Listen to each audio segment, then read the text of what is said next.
వేదములు ప్రమాణములని, భగవంతుడున్నాడని తమ ప్రవచనాల ద్వారా భక్తులకు స్ఫూర్తిని కలిగిస్తున్న నిష్కామ కర్మయోగి, నిరాడంబరులు, నిశ్చల మనస్కులు బ్రహ్మశ్రీ చాగంటి కోటేశ్వరరావు గారు శంకర భగవత్పాదుల అద్వైత తత్వాన్ని తమ ప్రసంగాల ద్వారా ప్రస్తావన చేస్తూ అజ్ఞానంలో ఉన్న మనందరికీ కూడా జ్ఞానోపదేశం చేస్తూ శంకర భగవత్పాదులు చాటి చెప్పుతున్నటువంటి అద్వైతంలో ఉండేటువంటి విషయాన్ని మనందరికీ తెలియజేస్తూ బ్రహ్మశ్రీ చాగంటి కోటేశ్వరరావు గారు వేదముల యొక్క ప్రాశస్త్యం ఏమిటి, ఎందుచేత మనం అంతా కూడా వేదముల ప్రమాణములు అని విశ్వసించాలి, భగవంతుడు ఉన్నాడు అని విశ్వసించాలి అనేటువంటి విషయం మీద ఈ రోజున మనందరికీ కూడా చక్కని భక్తికి సంబంధించినటువంటి విషయాల్ని, వేద ప్రమాణంకు సంబంధించినటువంటి విషయాన్ని తెలియజేయడానికి మీ అందరి యొక్క కరతాళ ధ్వనుల మధ్య మా వేదశాస్త్ర పరిషత్ సభ సగౌరవంగా సప్రయస్యంగా వారికి స్వాగతం పలుకుతూ వారిని వేదిక అలంకరించవలసిందిగా ఆహ్వానిస్తున్నాను.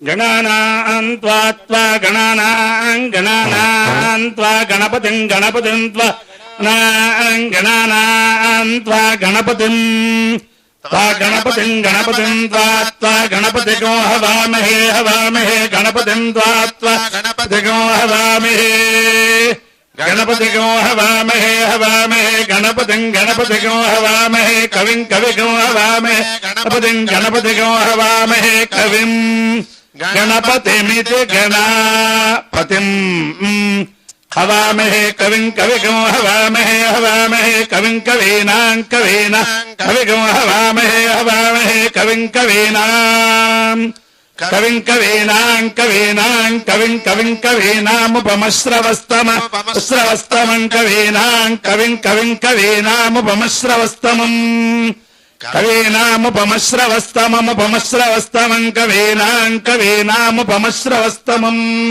ఉపమశ్రవస్తమమిత్యుపమశ్రవస్తమం జ్యేష్ఠరాజం బ్రహ్మణాం బ్రహ్మణాం జ్యేష్ఠరాజం జ్యేష్ఠరాజం బ్రహ్మణాం బ్రహ్మణో బ్రహ్మణో బ్రహ్మణాం జ్యేష్ఠరాజం జ్యేష్ఠరాజం బ్రహ్మణాం బ్రహ్మణ జ్యేష్ఠరాజమితి జ్యేష్ఠరాజం బ్రహ్మణాం బ్రహ్మణో బ్రహ్మణో బ్రహ్మణాం బ్రహ్మణాం బ్రహ్మణస్పతే బ్రహ్మణో బ్రహ్మణాం బ్రహ్మణాం బ్రహ్మణస్పతే బ్రహ్మణస్పతే పదే బ్రహ్మణో బ్రహ్మణస్పదాపదే బ్రహ్మణో బ్రహ్మణస్పదా పదాపదే పదానాపదే పదార ఆలోలానుశృణ్వన్ శృణ్వన్నానుశృణ్వన్ నశృణ్వన్ శృణ్వన్నానుశృణ్వన్నోతిభిరోతిభిः శృణ్వన్నానుశృణ్వన్నోతిభిः శృణ్వన్నోతిభిరోతిభిः శృణ్వన్ శృణ్వన్నోతిభిः సేదసేదోతిభిः శృణ్వన్ శృణ్వన్నోతిభిः సేదా ఓతిభిः సేదసేదోతిభిరోతిభిः సేదసాదనగో సాదనగో సేదోతిభిరోతిభిः సేదసాదనం ఓతిభిరిత్యోతిభిः సేదసాదనగో సాదనగో సేదసేదసాదనం సాదనమితి సాదనం ఇయం వై రజత అసౌ హరిణే యదృక్మౌ భవతః ఆభ్యామేవైనముభయతః పరిగృహ్ణాతి పరణస్య అభిషిచ్యమానస్యాపః ఇంద్రియం వీర్యం నిరగ్నన్ తత్సువర్ణగో హిరణ్యమభవత్ యదృక్మమంతర్దధాతి ఇంద్రియస్య వీర్యస్యాలిప్ఘాతాయ శతమానో భవతి శతక్షరः శతాయుః పురుషः శతేంద్రియ ఆయుష్యేవేంద్రియే ప్రతిష్ఠతే ఆయుర్వై హిరణ్యం ఆయుష్ట ఏవైనమభ్యతిక్షరంతి తేజో వై హిరణ్యం తేజస్య ఏవైనమభ్యతిక్షరంతి వర్చో వై హిరణ్యం పర్చస్య ఏవైన మధ్యదిక్షరంతి. అందరికీ తెలుసు, కంచి కామకోటి పీఠాధీశ్వరులు చంద్రశేఖరేంద్ర మహాసరస్వతి స్వామి, ఆయనకి నడిచే దేవుడిని పేరు. నేను వేద పండితులుగా దేశంతో తిరుగుతూ ఉంటాను. ఆయనకి కారణ జన్ములు అని టైటిల్. మళ్ళీ ఇన్నాళ్లకి ఎవరినన్నా సరే చాగంటి కోటేశ్వరరావు గారు కారణ జన్ములు అని చెప్పి నాకు ప్రతి చోట వినిపిస్తుంది. ఆయనకి అనేక సాష్టాంగ నమస్కారములు.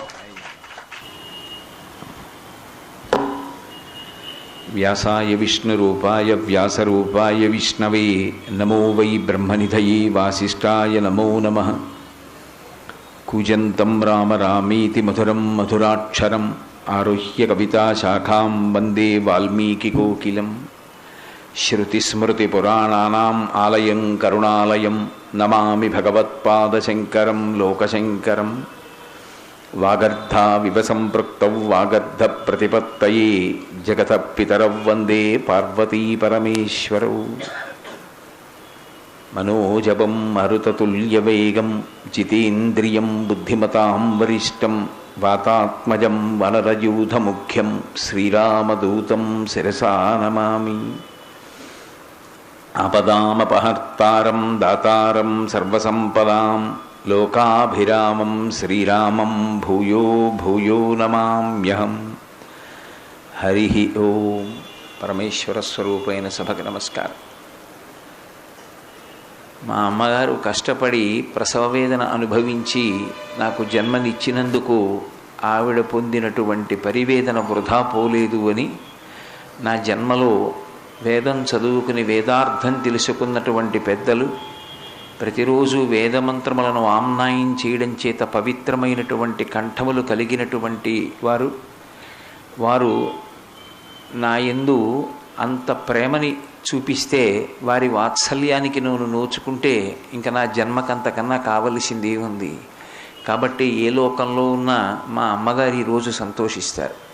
వీడు వేదం చదువుకున్నటువంటి పెద్దల యొక్క వాత్సల్యాన్ని చూరగొన్నాడు, నేను పొందినటువంటి ప్రసవ వేదన ధన్యత పొందింది అని.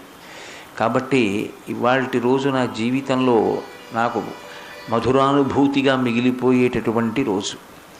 వేదముల యొక్క ప్రాశస్త్యం గురించి, వాని ఆవశ్యకత గురించి నన్ను 4 మాటలు మాట్లాడవలసినదిగా పెద్దలు ఆజ్ఞాపించారు. అన్నీ తెలుసున్నవారు వారు, వేదం చదువుకున్నవారు, వేదార్థమెరిగిన వారు. వారి ముందు నేను మాట్లాడడం అంటే తగినటువంటి విషయం కాదు. అయినా ఒక తాతగారికి అత్యంత ప్రీతిపాత్రమైన విషయం ఏమిటి అంటే, బాగా పాండిత్యం ఉన్నటువంటి కొడుకు మాట్లాడడం కన్నా వచ్చి రాని మాటలు మాట్లాడేటటువంటి మనవడి మాటలే తాతకిష్టం అవుతాయి. అలా అన్నీ తెలుసున్నటువంటి వారికి సంతోషం ఏమి అంటే, నాలా వచ్చి రాని వాడి మాటలే సంతోషంగా ఉంటాయి. అందుకని నన్ను మాట్లాడమన్నారు తప్ప నిజంగా నేనేదో అన్నీ తెలుసున్నవాడనని మాట్లాడమని ఆజ్ఞాపింపబడిన వాడను కాను అని మీరు గుర్తెరిగెదరుగాక. వేదము మనకి ప్రమాణము అని ఒక మాట సంస్కృతంలో. ప్రమాణము అన్న మాట దేనికి అన్వయమవుతుంది అంటే, కర్మ చెయ్యకుండా అసలు ఏ జీవి ఉండలేడు.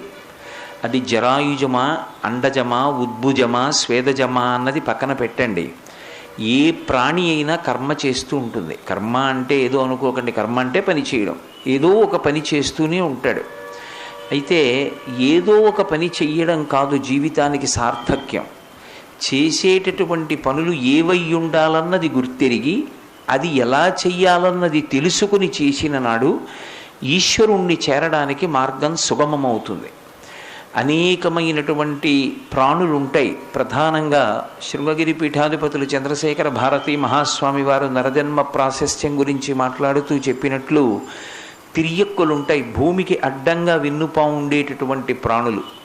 వాటికి కర్మాధికారం ఏమి ఉండదు, వాటికి బుద్ధి ఉండదు. ఈ పని నేను చెయ్యాలని సంకల్పం చేసే అవకాశం వాటికి ఉండదు. వాటికి విచక్షణ ఉండదు. భగవంతుడికి నివేదన చెయ్యడానికి తీసుకెడుతున్నటువంటి పులిహార అనేటటువంటి యుక్తాయుక్త విచక్షణ ఒక కుక్కకి ఉండవలసిన అవసరం ఉండదు, ఉండలేదు కూడా. అది ఆ పులిహార కనపడితే తినేస్తుంది. కాబట్టి తిరియక్కుకి అసలు కర్మ చెయ్యవలసినటువంటి అవసరం, అంటే కర్మ చేయడం అంటే శాస్త్రీయమైనటువంటి కర్మ చెయ్యవలసిన అవసరం కానీ ఉన్నతిని పొందడం కోసమని చెప్పి బుద్ధిని ఉపయోగించడం అనేటటువంటి విషయం కానీ అన్వయం కాదు. ఇక దేవతలకి సంబంధించినంత వరకు వారు చేసుకున్నటువంటి పుణ్యం క్షయమైపోయే వరకు స్వర్గలోకంలో ఉంటారు. క్షీణే పుణ్యే వర్త్యలోకం విశంతి. వారు చేసుకున్న పుణ్యం అయిపోతే స్వర్గలోకంలో దేవతాస్థానంలో కూర్చుని అనుభవించిన భోగానికి తిరిగి మర్త్యలోకంలోకి పడిపోతారు. మర్త్యలోకం అంటే ఏదో కాదు, మనమున్న లోకమే. ఇక్కడ ఉండేటటువంటి లోకాన్ని మిశ్రమలోకము అని పిలుస్తారు. మిశ్రమలోకము అన్న మాట ఎందుకు వచ్చింది అంటే ఇక్కడ ద్వంద్వములు ఉంటాయి. జననం ఉంటుంది, మరణం ఉంటుంది, సుఖం ఉంటుంది, దుఃఖం ఉంటుంది, చీకటి ఉంటుంది, వెలుతురు ఉంటుంది, మంచి ఉంటుంది, చెడు ఉంటుంది, రెండుగా అన్నీ ఉంటాయి. ఇటువంటి లోకంలో పుట్టినటువంటి మనుష్యుడు మాత్రం యథార్థమునకు దేవతల కన్నా తిర్యక్కు కన్నా గొప్పవాడు. ఎందుచేత గొప్పవాడు అంటే శాస్త్రీయమైనటువంటి కర్మాచరణం చేసిన కారణం చేత దేవతగానూ కాగలడు. కాదు అసలు మళ్ళీ పునర్జన్మ పొందవలసినటువంటి అవసరం లేకుండా పునరావృత్తి రహిత శాశ్వత శివ సాయుజ్య స్థితిని పొందగలడు.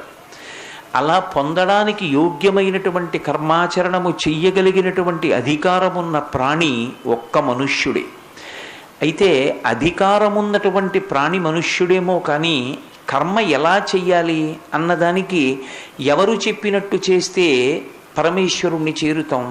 మీరు ఇలా ప్రవర్తించండి, ఇలా ఉండండి, స్నానం ఇలా చెయ్యండి, మీరు విభూతి ధారణ ఇలా చెయ్యండి, మీరు వస్త్రం ఇలా కట్టుకోవలసి ఉంటుంది, మీరు పూజ ఇందుకు చెయ్యవలసి ఉంటుంది, మీరు దేవతల్ని ఇలా ఆరాధన చెయ్యవలసి ఉంటుంది, నివేదన అన్న మాటకు అర్థం ఇలా ఉంటుంది, ధర్మచక్రం అంటే ఇలా ఉంటుంది అని చెప్పడానికి అధికారం ఎవరిది?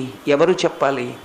ఎవరు చెప్తే దాన్ని ప్రమాణంగా స్వీకరించవచ్చు అంటే ఏ పరమేశ్వరుడు ఈ సృష్టినంతటినీ చేశాడో ఆ పరమేశ్వరుడు చెప్పిన మాటయే ప్రమాణం అవుతుంది. పరమేశ్వరుడు చెప్పినటువంటిదే వేదం. వేదం ఒకటి, ఈశ్వరుడు ఒకటి కాదు. వేదమే ఈశ్వరుడు, ఈశ్వరుడే వేదము. ఎందుచేత అంటే నాకు నా ఊపిరికి తేడా ఉండదు. నా ఊపిరి నేను మొట్టమొదట ఎప్పుడు తీశానో అప్పుడు నేను ఉన్నాను, పుట్టానన్నారు. నా ఊపిరి నేను ఎంతకాలం తీస్తూ ఉంటానో అంతకాలము భవతి, ఉన్నాడు అంటారు. ఊపిరి లేనినాడు ఆ వ్యక్తి ఉండడు. ఊపిరికి వ్యక్తికి అభేదం. ఊపిరి తీయకుండా నేను మాట్లాడడం కూడా సాధ్యం కాదు. ఊపిరి తీస్తూ మాట్లాడలేను. తీసిన ఊపిరిని విడిచిపెడుతూ వ్యయం చేస్తూ మాట్లాడాలి. పరమేశ్వరుని యొక్క మాటయే వేదం. అందుకే వేదము అపౌరుషేయము. అది ఒకరి చేత రచింపబడినది కాదు, అది ఈశ్వరుని యొక్క వాక్కు. అంటే ఈశ్వరుడు ఎప్పుడున్నాడు? అనాది. అనాది అయినటువంటి ఈశ్వరుడు ఎప్పుడున్నాడో వేదం కూడా అప్పుడే ఉంది. అందుకే వేద ధర్మములు కలిగినటువంటి విశ్వాసము కనుక మనని సనాతన ధర్మము అని పిలుస్తారు. దీనికి ఒక పేరు ఎందుకు పెట్టలేదు అని అడిగారు. దీనికి పేరు పెట్టవలసిన అవసరం రాలేదు. సుబ్బారావు అనబడేటటువంటి వ్యక్తి ఒక్కడే ఉన్నాడు అనుకోండి నా దగ్గర, సుబ్బారావుని పిలిస్తే అతను ఒకడే వస్తాడు. నేను తణుకు ఉపన్యాసాలకు వచ్చి ఇక్కడ ఒక రోజు ఉన్నాను అనుకోండి, నేను సుబ్బారావుని పిలిస్తే పలకడానికి ఇంకొక సుబ్బారావు కూడా ఇక్కడ ఉన్నాడు అనుకోండి, అప్పుడు నేను తణుకు సుబ్బారావు గారు, కాకినాడ సుబ్బారావు గారు అని వేరు చేయవలసి ఉంటుంది. అసలు ఉన్నది ఇదొక్కటే పరమేశ్వరుణ్ణి చేరడానికి కావలసినటువంటి మార్గాన్ని చెప్పినటువంటి ఏకైక సిద్ధాంతము. వినా వేరొకటి లేదు. ఇది ఒక్కటే ఉన్నప్పుడు దీనికి ఒక పేరు పెట్టవలసిన అవసరం కలగలేదు. అందుకే దీని పేరు సనాతన ధర్మము. తరువాతి కాలంలో అనేక మతములు వచ్చాయి. మతము అన్న మాటకు అర్థం మనుష్యుని యొక్క మతి నుండి పుట్టినది అని. అందుకే ఆయా మతములకు స్థాపకులు ఉంటారు. ఎవరో ఒక వ్యక్తి దాన్ని స్థాపించాడన్నవాడు ఉంటాడు. సనాతన ధర్మాన్ని ఎవరు స్థాపించారు అని అడిగారు అనుకోండి, సనాతన ధర్మాన్ని ఫలానా వారు స్థాపించారని చెప్పడానికి ఆధారాలు లేవు. అది పరమేశ్వర ప్రోక్తము. వేదము ప్రమాణవాక్యమై నిలబడి ఉన్నది. భగవంతుణ్ణి చేరడానికి మార్గాన్ని భగవంతుడే చెప్పాడు. అందుకే ఆయన ఊపిరి వేదమైంది. ఆయన ఊపిరి వేదం కనుక, ఊపిరికి ఆయనకి అభేదం కనుక ఆ పరమేశ్వరుడే వేదము యొక్క రూపాంతరముగా మారి ఉన్నాడు.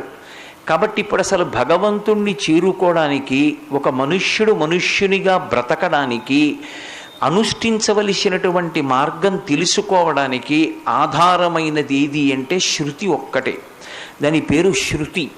అది ఒకరి చేత రచింపబడినది కాదు.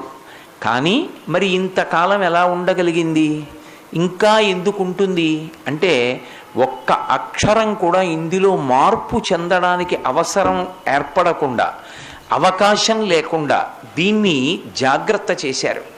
ఎంత జాగ్రత్త చేశారు అంటే వేదం నేర్చుకునేటటువంటి వారు పుస్తకం చూసి చదువుకోరు, గురువుగారి దగ్గర కూర్చుని వినాలి.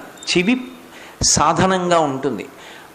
ఉదాత్త అనుదాత్త స్వరితమనేటటువంటి స్వరంతో, ఏ స్వరంతో ఎక్కడ ఏ మంత్రాన్ని ఎలా పలకాలో గురువుగారు పలుకుతుంటే గురువుగారి దగ్గర విన్నటువంటి శిష్యుడు గురువుగారు ఎలా చెప్పారో అలా ఆ మంత్రాన్ని ఉచ్చరించడం నేర్చుకుంటాడు.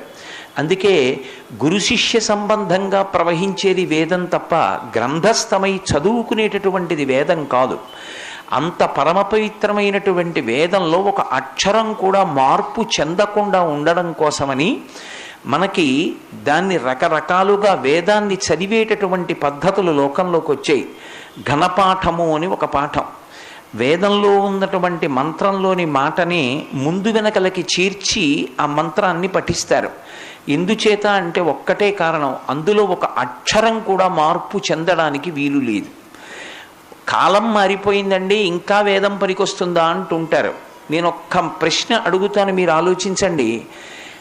సంవత్సరాల లెక్క బట్టి చూసినా అసలు మొట్టమొదటి మనుష్యుడు పుట్టినప్పుడు పీల్చి బ్రతికినది గాలిని, ఇప్పుడు మనం పీల్చి బతుకుతున్నది గాలిని. ఆ తర్వాత ఎన్ని తరాలు వచ్చినా పీల్చి బ్రతకవలసినది గాలిని. బట్ట కట్టుకోవడం మారిందేమో, బ్రతికే విధానం మారిందేమో, కానీ బ్రతకడానికి ప్రాథమిక అవసరమైన గాలిని పీల్చడంలో మార్పు రాలేదు. వేదాన్ని అనుష్ఠించడంలో కూడా మార్పు రాదు. బ్రతకడానికి గాలి ఎటువంటిదో బ్రతుకు పండడానికి వేదం అటువంటిది. ఎందుచేత అంటే వేదము ఈశ్వర ప్రోక్తము కనుక. ఎవరు చెప్పాడో ఆయన తప్ప దాన్ని మార్చగలిగిన వాడు లేడు. మార్చవలసిన అవసరం పరమేశ్వరునికి ఉండదు. ఎందుకంటే అది వినా వేరొక మార్గము లేదు కనుక. అలా బ్రతకమని ఈశ్వరుడు వేదం ద్వారా మనకి చెప్పాడు. అందుకే ప్రమాణములు అని 5 పెద్దలు చెప్తారు. శృతి, స్మృతి, పురాణము, శిష్టాచారము, ఆ తర్వాత అంతరాత్మ ప్రబోధము. మొట్టమొదటి ప్రమాణం ఏది అంటే వేదం. వేదం ఎలా చెప్పిందో అలాగే బ్రతకాలి. వేదం నేను చదువుకోలేదండి, వేదార్థం నాకు తెలియదండి అంటే స్మృతి వాక్యాన్ని పాటించాలి. ఋషులు ఆ వేదంలో ఉండేటటువంటి కొన్ని విషయాల్ని తీసి సంకలనం చేసి మనకి అందించారు. ఆయా ఋషుల పేరు మీద ఆయా స్మృతులు వచ్చాయి.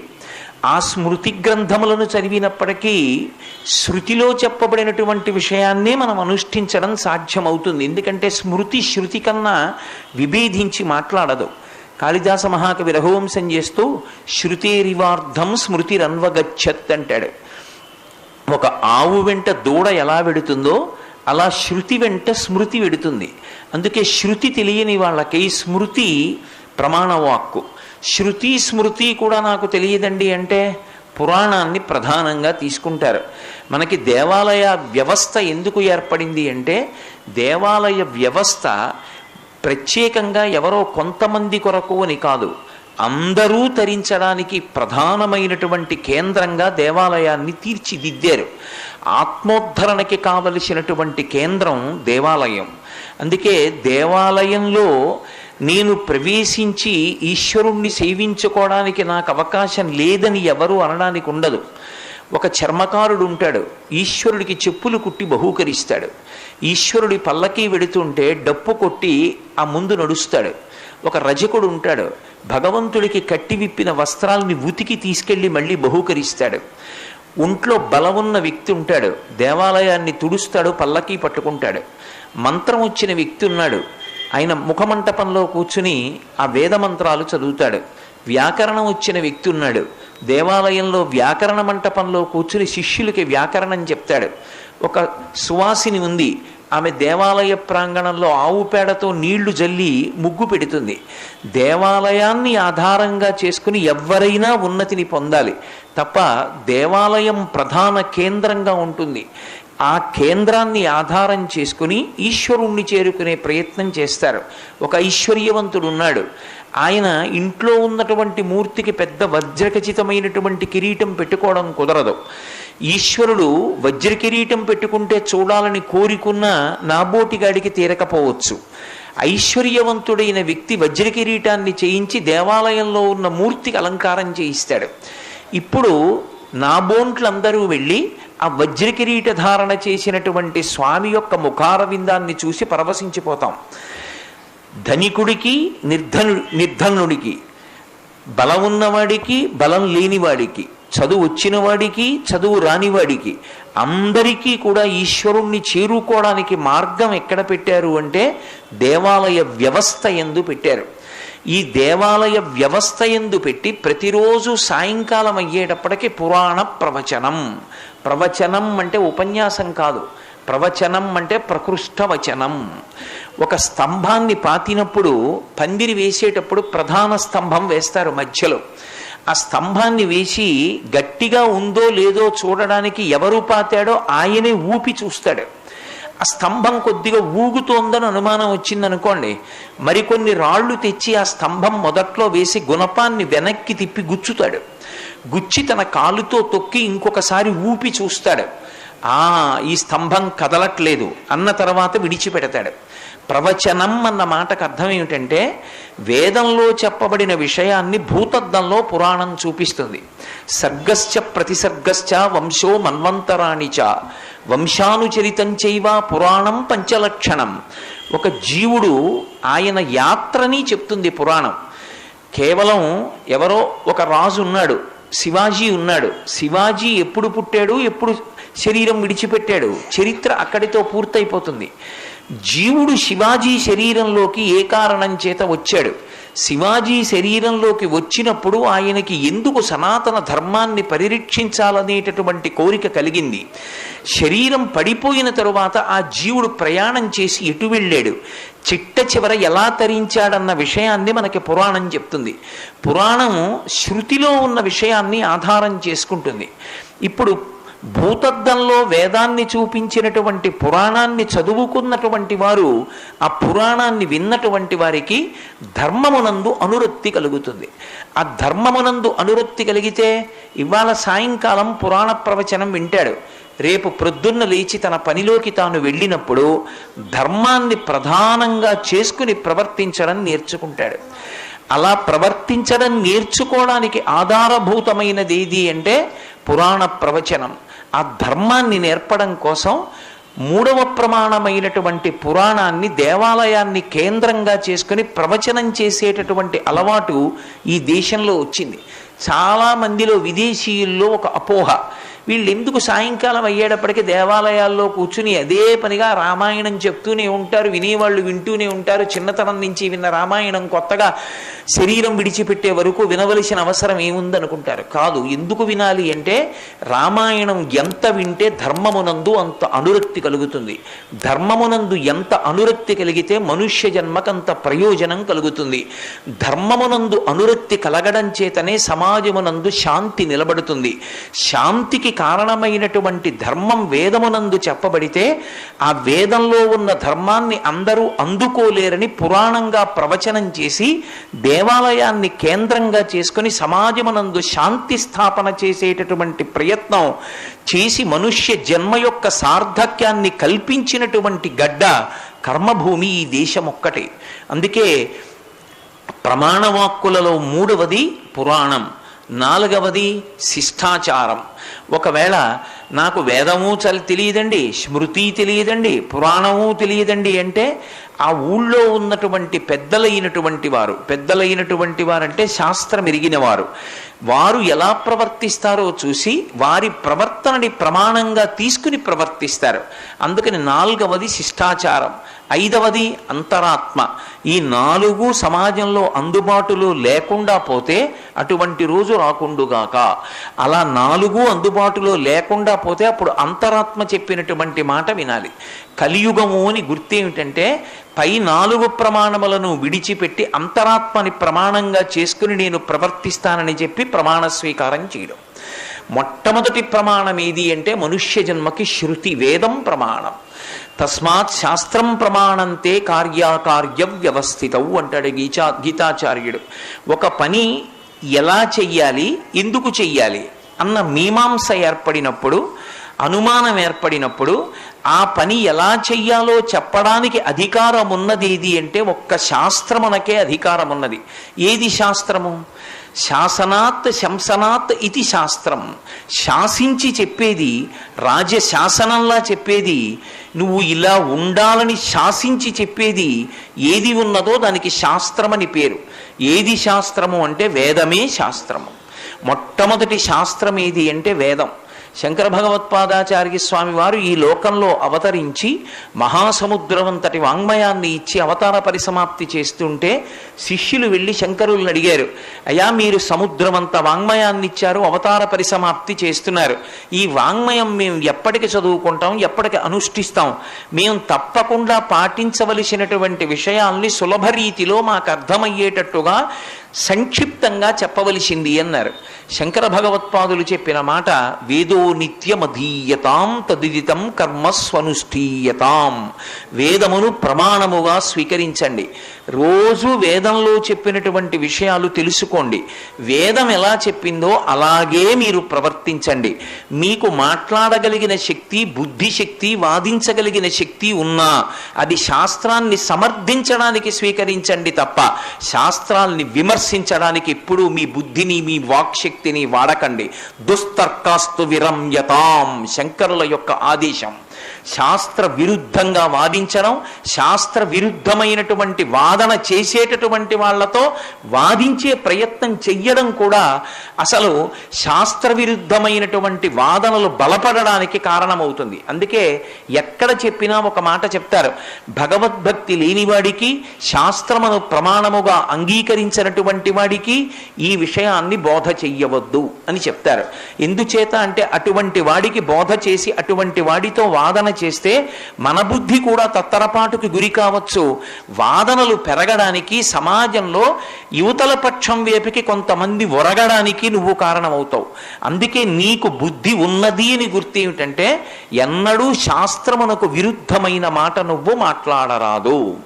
శాస్త్రం ఏం చెప్పిందో అది ఒక్కటే మన యొక్క ఉద్ధరణకి హేతువై ఉంటుంది. వేదము యొక్క ఆవశ్యకత ఇవాల్టికి కాదు, వేదము ఎప్పటికీ అవసరమే. ఎందుకు అవసరము అంటే మనుష్య జన్మ లాంటి జన్మ ఉండదు. మరి మనుష్యుడు భగవంతుణ్ణి చేరుకోవాలి. భగవంతుణ్ణి చేరుకోవాలి అంటే అసలు భగవంతుడు ఉన్నాడని నమ్మడం ఎలా? భగవంతుడు అనేవాడు ఒకడు ఉన్నాడు అని నమ్మడానికి ఆయన మా నాన్నగారిలా, మా అమ్మగారిలా, నా భార్యలా, నా అన్నదమ్ముల్లా, నా సన్నిహితుల్లా, సమాజంలో పౌరుల్లా ఆయన నాకెప్పుడూ అనుభవంలో మాంసనేత్రానికి దర్శనమైన వాడు కాడు. కానప్పుడు నేను ఆయనతో మాట్లాడనప్పుడు, ఆయనని చూడనప్పుడు ఆయన ఉన్నాడని నేను నమ్మడం ఎలా అంటే ఆయన ఉన్నాడు అని నమ్మడానికి అన్ని వేళలా నీ మాంసనేత్రము చేత చూసినటువంటిదే సత్యమని నువ్వు అనడానికి అవకాశాలు లేవు. ఈ భూమి తిరుగుతోంది, ఈ భూమి తిరుగుతోందన్న విషయాన్ని నువ్వు నీ మాంసనేత్రంతో చూశావా? నువ్వు మాంసనేత్రంతో చూడకపోయినా ఈ భూమి తిరుగుతోందని అంగీకరిస్తున్నావు. ప్రణబ్ ముఖర్జీ రాష్ట్రపతిగా ఎన్నికైనప్పుడు ఎన్ని ఓట్లు పడ్డాయో లెక్క పెడుతున్నప్పుడు నువ్వు చూశావా? నువ్వు లెక్క పెట్టావా?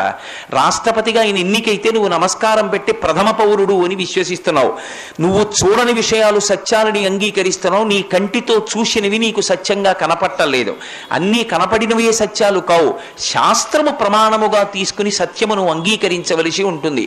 ఎదురుగుండా కనపడినటువంటి వస్తువుని బట్టి యజమానిని ప్రశ్న వేస్తాం మనం లోకంలో. నేను అలా వెళ్ళిపోతుంటే నాకు తణుకులో ఒక బ్రహ్మాండమైనటువంటి భవంతి కనపడింది అనుకోండి, దాంట్లో ఎక్కడ చూసినా కూడా అద్భుతమైనటువంటి వృక్ష సంపదతో ఉందనుకోండి, నేను ఒక్కసారి వెడుతున్న వాహనాన్ని ఆపి అబ్బా ఎంత బాగుందండి ఈ భవంతి అని డాక్టర్ గారిని పిలిచి, అయ్యా కృష్ణారారి ఈ భవంతి ఎవరిదండి అని అడుగుతాను. ఆయన ఎవరైతే నాకెందుకు, నాకు అందులో గదేమన్నా రాసిస్తాడా? కానీ ఒక అందమైన వస్తువు నా కంటికి కనపడగానే నేను దాని యజమాని ఎవరు అని అడుగుతాను. ఎందుకంటే ఎవరు దాన్ని పొందిన అదృష్టవంతుడు అని నాలో ఒక ప్రశ్న. ఈ విశ్వమే విశ్వనాథుణ్ణి తెలుసుకోవడానికి ప్రధానమైనటువంటి ఆధారము. అందుకే ఈశ్వరుడికి దొంగ అని ఒక పేరు. శ్రీరుద్రంలో కూడా నమచ్చోరాయచ అని ఆయనకి దొంగగానే నమస్కారం చేశారు. అన్నమాచార్యుల వారు కీర్తన చేస్తూ గులు తిరిగిన దొంగ గూ గూ గూ వాడు గుడిలోనే దాగేనే గూ గూ గూ అంటారు. దొంగ అన్న మాటకు అర్థం ఏమిటి? తెలియకుండా చేసినవాడు దొంగ. తెలిసేట్టు చేసినవాడు దొంగ అవడు. తెలియకుండా ఓ పని చేసిన వాడెవరో వాడు దొంగ. ఈ సృష్టిని అంతటినీ చేశాడు. మీరు ఒక మల్లె మొగ్గని చూస్తే ఆ మల్లె మొగ్గకున్నటువంటి రేఖల్ని మీరు బలవంతంగా విప్పి ప్రయత్నం చేస్తే అందులోంచి పసరిక వాసన వస్తుంది. అదే మల్లె మొగ్గ రేపటి రోజు సాయంకాలానికి అరవిరిసి అందులోంచి విశేషమైనటువంటి సౌరభం వస్తుంది. ఆ చిన్ని మొగ్గలో సౌరభాన్ని దాచిన వాడెవరు? మరునాటి సాయంకాలానికి అంత తెల్లగా విచ్చుకునేటట్టు చేసిన వాడెవరు? అన్ని రేకుల్ని అందంగా పేర్చిన వాడెవరు? ఈ శరీరాన్ని నిర్మాణం చేసి దీనికి 2 కళ్ళు పెట్టి కళ్ళకి చూసే శక్తినిచ్చిన వాడెవరు? శరీరంలో ఎక్కడెక్కడ ప్రధానాంగములున్నాయో వాటిని రక్షించడానికి వెంట్రుకల్ని పెట్టి వెంట్రుకలన్నిటికీ పెరిగేటటువంటి లక్షణం పెట్టి కొన్ని చోట్ల ఉన్న వెంట్రుకలు పెరగకుండా శాసించిన వాడెవరు? కనురెప్ప చివర ఉన్న వెంట్రుక ఇలా వంకర తిరుగుతుంది. అలా తిరిగింది కాబట్టి రాత్రి రెప్ప మూసి పడుకుంటే ఏ క్రిమి లోపలికి వెళ్ళలేదు. కనురెప్పకి ఉన్న వెంట్రుకలు కూడా పెరిగి పెద్ద పెద్ద జటలైతే వాటిని కత్తిరించడం ఎంత కష్టం అవుతుంది? కనురెప్పకున్న వెంట్రుకలు పెరగకుండా చేసిన వాడెవరు? మిగిలిన వెంట్రుకలు పెంచిన వాడెవరు? అన్నం తింటే అన్ని అవయవములు సమానంగా పెరిగేటట్టు పెంచిన వాడెవరు? లోపల అన్నం అయిపోతే ఆకలేస్తోందిరా అని లోపల మంట పుట్టించి ఇందులో పదార్థం పడైరా అని చెప్పిన వాడెవరు? ఇందులో నీళ్లు అయిపోయాయిరా, ఇందులో నీళ్లు పోయిరా అని చెప్పిన వాడెవరు? రాత్రి నిద్రపోయినప్పుడు ఆఫీస్ ఫైల్ ఒకటి చూడమంటే నిద్రపోతూ ఎలా చేస్తానండి అంటావు. నిద్రపోతున్నప్పుడు నీ ఊపిరిని నీకు తీసి నిన్ను నిలబెట్టిన వాడెవరు? యావత్ పవనో నివసతి దేహే తావత్ పృచ్చతి కుశలంగేహే గతవతి వాయౌ దేహాపాయే భార్యా బిభ్యతి తస్మిన్ కాయే అంటారు శంకర భగవత్పాదులు. రాత్రి నిద్రపోయినప్పుడు ఊపిరి తీయించిన వాడెవరు?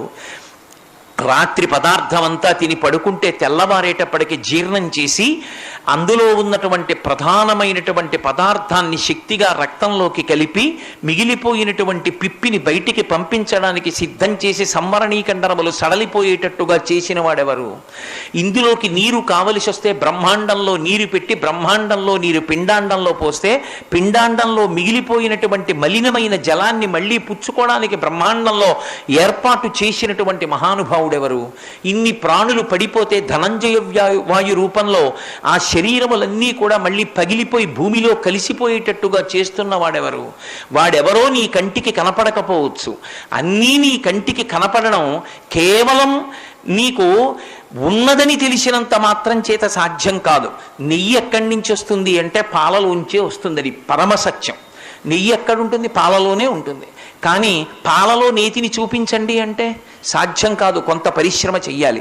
ఆ పాలు కాచాలి, తోడు పెట్టాలి, పెరుగు చెయ్యాలి, కవ్వం దింపాలి, చిలకాలి, మజ్జిగ చెయ్యాలి, మజ్జిగలోంచి వెన్న తేలాలి, వెన్నని గిన్నెలో పోసి పొయ్యి మీద కరగబెడితే నెయ్యి రావాలి. వచ్చిన నెయ్యి ఎక్కడి నుంచి వచ్చింది? పాలలోంచే వచ్చింది. పాలలోంచి వచ్చిన నెయ్యి పాలలో కనపడుతోందా? కొంత సాధన చేస్తే కనపడుతోంది.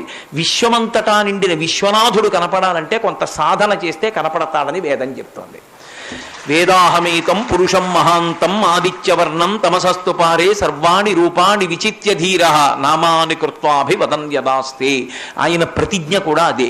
పరిత్రాణాయ సాధూనాం వినాశాయ చ దుష్కృతాం. ఏదో ధర్మాన్ని పాడు చేసేవాడిని చంపడానికి వస్తానని ముందు మాట అనలేదు. అంతటా నిండిపోయినటువంటి నన్ను సాకారంగా మాంసనేత్రంతో చూడడానికి వీలుగా కనపడమని నా గురించి పరితపించేటటువంటి పరమభక్తుడైన వాడు ఎక్కడున్నాడో వాడి కోసం నేను వస్తానని చెప్పాడు ఆయన. మీరు ప్రహ్లాదోపాఖ్యానమే చూడండి. ప్రహ్లాదోపాఖ్యానంలో నిజంగా హిరణ్యకశిపుణ్ణి సంహరించడానికి వచ్చింది ఆ నరసింహావతారం? అందుకు రాలేదు. అందుకే అవతారము అన్న మాట వాడింది సనాతన ధర్మం. అవతార అన్న మాటకు అర్థం ఏంటంటే తార అంటే ఎక్కడో ఎత్తున ఉన్నది. తారస్థాయిలో పాట పాడారంటారు. అంటే తార అంటే పై స్థాయి, అవతార కిందకొచ్చింది. నీ కంటితో చూడడానికి అనువు కానటువంటి పదార్థం ఏది అత్యతిష్ట దశాంగుళం అని బ్రహ్మాండము కన్నా 10 అంగుళముల పై వరకు పెరిగిపోయిందో అది నీ మాంసనేత్రము చేత చూడడానికి యోగ్యము కానిది. దానిని నేను చూసి తీరాలని పరమభక్తితో నీవు నిలబడినప్పుడు నీ భక్తికి వశుడైనటువంటి పరమాత్మ కిందకి దిగి వచ్చి మన కంటికి దర్శనమయ్యేటట్టుగా ఎదురుగుండా నిలబడినటువంటి ఈశ్వరుని యొక్క కరుణా విశేషమునకు అవతారము అని పేరు. ఎందుకు వచ్చింది నరసింహావతారం? కేవలం హిరణ్యకశపుణ్ణి సంహరించడానికి రాలేదు. చాలా చిన్న పిల్లవాడు, భగవంతుని యందు పరమ విశ్వాసమున్నటువంటి వాడు. ఇందుకలడందులేడని సందేహము వలదు చక్రి సర్వోపగతుండు, ఎందెందు వెదకి చూచిన అందందే కలడు దానవగ్రని వింటే అన్నాడు. శృతి ప్రమాణాన్ని చెప్పాడు. ఎక్కడున్నాడని అడుగుతామేమిటి నాన్న? అది బుద్ధి లేని మాట. ఎక్కడున్నాడని అడక్కు, అంతటా ఉన్నాడు. నీకు వెతికి చూడగలిగిన కన్నుంటే విష్ణువు లేని ప్రదేశము లేదు. విష్ణువు అంటేనే వ్యాపకత్వం. అటువంటి విష్ణువు అంతటా ఉన్నాడు నాన్న అన్నాడు. అంతటా ఉన్నాడని నువ్వు అంటున్నావు, నేను ఎక్కడ చూపిస్తే అక్కడి నుంచి వస్తాడా అని అడిగాడు హిరణ్యకశిపుడు. వస్తాడు. ఇది ప్రహ్లాదుని యొక్క భక్తి. ఈశ్వరుడు ఉన్నాడు, అంతటా ఉన్నాడు. మా నాన్న వేలు ఎక్కడ పెడితే అక్కడి నుంచి వస్తాడు. ఇప్పుడు హిరణ్యకశిపుడు వేలు ఎక్కడ పెడతాడో ప్రహ్లాదుడికి తెలుసా? తెలియదు. కానీ అది ఆయన నమ్మకం, భగవంతుడి మీద విశ్వాసం. ప్రహ్లాదుడికి శ్రీమన్నారాయణ దర్శనం అయిందని భాగవతంలో ఉందా? లేదు. కానీ ఉన్నాడని నమ్మాడు, నమ్మి మాట్లాడాడు. ఉన్నాడు ఈశ్వరుడు. ఉన్నాడని నమ్మడానికి కారణం పెద్దల వాక్కు. నారదుడు చెప్పిన మాట నమ్మాడు. నారదుడు శృతిని నమ్మాడు. నారదుడికి ఈశ్వర దర్శనం అయింది. అంతటా ఉన్నాడు, అంతటా ఉన్నాడన్నాడు. అయితే ఇక్కడుంటాడా అని అడగడానికి ఇలా తిప్పుతున్నాడు చెయ్య హిరణ్యకశిపుడు. ఎక్కడ ఆపుతాడో తెలియదు. ఇప్పుడు పరమేశ్వరుడి యొక్క మొట్టమొదటి కర్తవ్యం ఏమి అంటే తన భక్తుడైనటువంటి ప్రహ్లాదుని యొక్క మాట సత్యం చెయ్యాలి. హిరణ్యకశిపుడి వేలు ఎక్కడాగితే అక్కడి నుంచి తాను రావాలి. ఆ వచ్చినప్పుడు బ్రహ్మగారిచ్చిన వరాన్ని నిజం చెయ్యాలి. గాలిన్ కుంభిని యద్మి అంబోల ఆకాశస్థలిన్ దిక్కులన్ రేలన్ ఘస్రమలన్ తమప్రబల భూరిగ్రాహ వ్యాళాదిత్య నరాది జంతు కలహం వ్యాప్తిన్ సమస్త్రాస్త్ర శస్త్రాళిన్ మృత్యువిలేని జీవనము లోకాధీశ ఇప్పించవే అని అడిగాడు. బ్రహ్మగారు ఏ వరాలు ఇచ్చాడో ఆ వరాలన్నిటికీ మినహాయింపుగా వచ్చి హిరణ్యకశిపుణ్ణి సంహరించాలి. మొదటి ప్రయోజనం ప్రహ్లాదుడి మాట నిలబెట్టాలి. అందుకే పోతన గారు మహానుభావుడు. పోతన గారికి తెలియనటువంటి ప్రమాణాలు లేవు. అందుకే పోతన గారి పద్యం అంత అద్భుతంగా పడింది. హరి సర్వాకృతులంకలండనుచు ప్రహ్లాదుండు భాషింప, ఎందును లేడు లేడనుచు దైత్యుండు తర్జింప, శ్రీనరసింహకృతి దాల్చనచ్యుతుడు నానాజంగమస్థావరోత్కర గర్భంబుల అన్ని దేశముల ఉద్దండ ప్రభావంబునన్. ఇప్పుడు ఈ బ్రహ్మాండమే ఒక నరసింహం అయిపోయింది. ఎక్కడ వేలు చూపిస్తే అక్కడి నుంచి రావడానికి సిద్ధంగా ఉన్నాడు. ఒక స్తంభాన్ని చూపించాడు, వస్తాడా? వస్తాడు. అరిచేత్తో కొట్టాడు, అందులోంచి వచ్చింది నరసింహావతారం. ఉన్నాడు ఉన్నాడన్న నమ్మకం నీకుంటే ఎక్కడి నుంచైనా వాడు వస్తాడు. సాకారంగా రావాలేమో కానీ వాడు లేని ప్రదేశం మాత్రం లేదు. కాళహస్తీశ్వర శతకంలో దూర్జటి గుండెలు బాదుకున్నాడు. నీ రూపంబు తలంపగా నేగాన మోకాలు స్త్రీచన్నో కుంచమో మేకపింటికయో. అసలు నీ రూపం ఏదని నేను చెప్పను. మేక పింటికలో కూడా ఆయన ఒకసారి కనపడ్డాడు. ఈ జిల్లాలోనే జరిగింది. ఆచంట అన్న గ్రామంలో శివాలయంలోకి వెడితే శివలింగ దర్శనం చేయడానికి అవకాశం కలగకపోతే ఒక మేకల్ని కాసుకునే వ్యక్తి వెళ్ళిపోతున్నాడు. ఆయనకి శివాలయంలో చూశాడు, శివలింగానికి అభిషేకం చెయ్యాలని కోరిక. ఎక్కడ దొరుకుతుంది శివలింగం? వెడుతుంటే మేక పింటికలు వదిలిపెట్టింది. ఓ పెంటిక దొల్లి భూమి మీద నిలబడితే శివలింగంలా కనపడింది. ఆ మేకపాలే పితికి శివా శివా శివా శివా శివా శివా శివ అంటూ పోశాడు. ఆయన భక్తికి మెచ్చుకున్నాడు పరమేశ్వరుడు. ఆయన భక్తికి మెచ్చుకుని ఆ మేక పింటికలోంచి వచ్చాడు. కాటము నుండి వచ్చాడు కాబట్టి కాటేశ్వరుడు అయ్యాడు. కాటేశ్వరుడు అంటే మోటుగా ఉందని కోటేశ్వరుడు అయ్యాడు తప్ప ఆయన వచ్చింది ఒక మేక పెంటికలోంచి. ఆయన లేనిది ఎక్కడుంది? అంతర్బహిశ్చ తత్సర్వం వ్యాప్య నారాయణ స్థిత. మనకు అసహ్యంగా ఉంటుందేమో చెప్పడానికి, కానీ పరమేశ్వరుడికి అసహ్యాలు లేవు. ఒక సూర్యుండు సమస్త జీవులకు తానొక్కొక్కడై తోచు పోలిక ఏ దేవుడు సర్వకాలము మహాలీలన్ నిజోత్పన్న సస్య కదంబ హృత్సరోరుహములన్ నానా విధానో రూపకుడయ్యు అట్టి చూపు అంటాడు భీష్మాచార్యుల వారు స్తోత్రం చేస్తూ. సూర్యుడు ఒక్కొక్కరికి ఒక్కొక్క సూర్యుడిలా కనపడినట్టే భగవంతుడు ఎవరికి వాడికి తను భగవంతుణ్ణి ఆరాధిస్తున్నట్లు కనపడతాడు తప్ప ఉన్న ఒక్క భగవంతుడు అంతటా వ్యాప్తి చెంది ఉంటాడు. అంతటా భగవంతుడు ఉన్నాడనేటటువంటి పరమ ప్రమాణాన్ని మనకి అందించేటటువంటి మొదటిది వేదం. ఈశ్వరుడు ఉన్నాడు అని నమ్మడానికి అత్యంత హీనపక్షంలో ఆధారమేది అంటే, నువ్వు ఒక వస్తువుని చూసి యజమానిని అడిగినట్టే విశ్వాన్ని చూసినప్పుడు విశ్వనాథుణ్ణి అడగవలసిందే, ఎవరు దీన్ని సృష్టించినవాడు అని. శంకర భగవత్పాదులు భగవంతుడు లేడన్నవాణ్ణి ఒక ప్రశ్న వేశారు. కాతే కాంత, ఏమిరా నా భార్యని అంత విర్రవీగిపోతావే, మీ భార్య ఎక్కడి నుంచి వచ్చింది చెప్పన్నారు. ఎక్కడి నుంచి రావడం ఏంటి? మా అత్తగారి కడుపున పుట్టింది. మీ అత్తగారి కడుపులోకి ఎక్కడి నుంచి వచ్చింది? బయటికి రావడానికి ఎక్కడి నుంచో వచ్చి ఉండాలిగా. ఎక్కడి నుంచి వచ్చింది? ఏమో నాకేం తెలుసు. పోని మీ ఆవిడ సంగతి తెలియదు. కస్తే పుత్ర, నీ కొడుకు ఎక్కడి నుంచి వచ్చాడు? మా ఆవిడ కడుపులోంచి వచ్చాడు. మీ ఆవిడ కడుపులోకి ఎక్కడి నుంచి వచ్చాడు? ఏమో నాకు తెలియదు. మా అబ్బాయి సంగతి నాకేం తెలుస్తుంది? కాతే కాంత కస్తే పుత్ర కస్యత్వం, నువ్వెక్కడి నుంచి వచ్చావు? కుతయాయాత, ఎక్కడికి వెళ్ళిపోతావు? ఎక్కడి నుంచి వచ్చావు? ఆలోచించు సోదర. తత్వం చింతియ తదియభ్రాత, ఆయన కర్మ తమ్ముడా అని పిలవడానికి. అరే వాడిని ఆలోచింపచెయ్యాలని జగద్గురువులు కాబట్టి తాపత్రయం.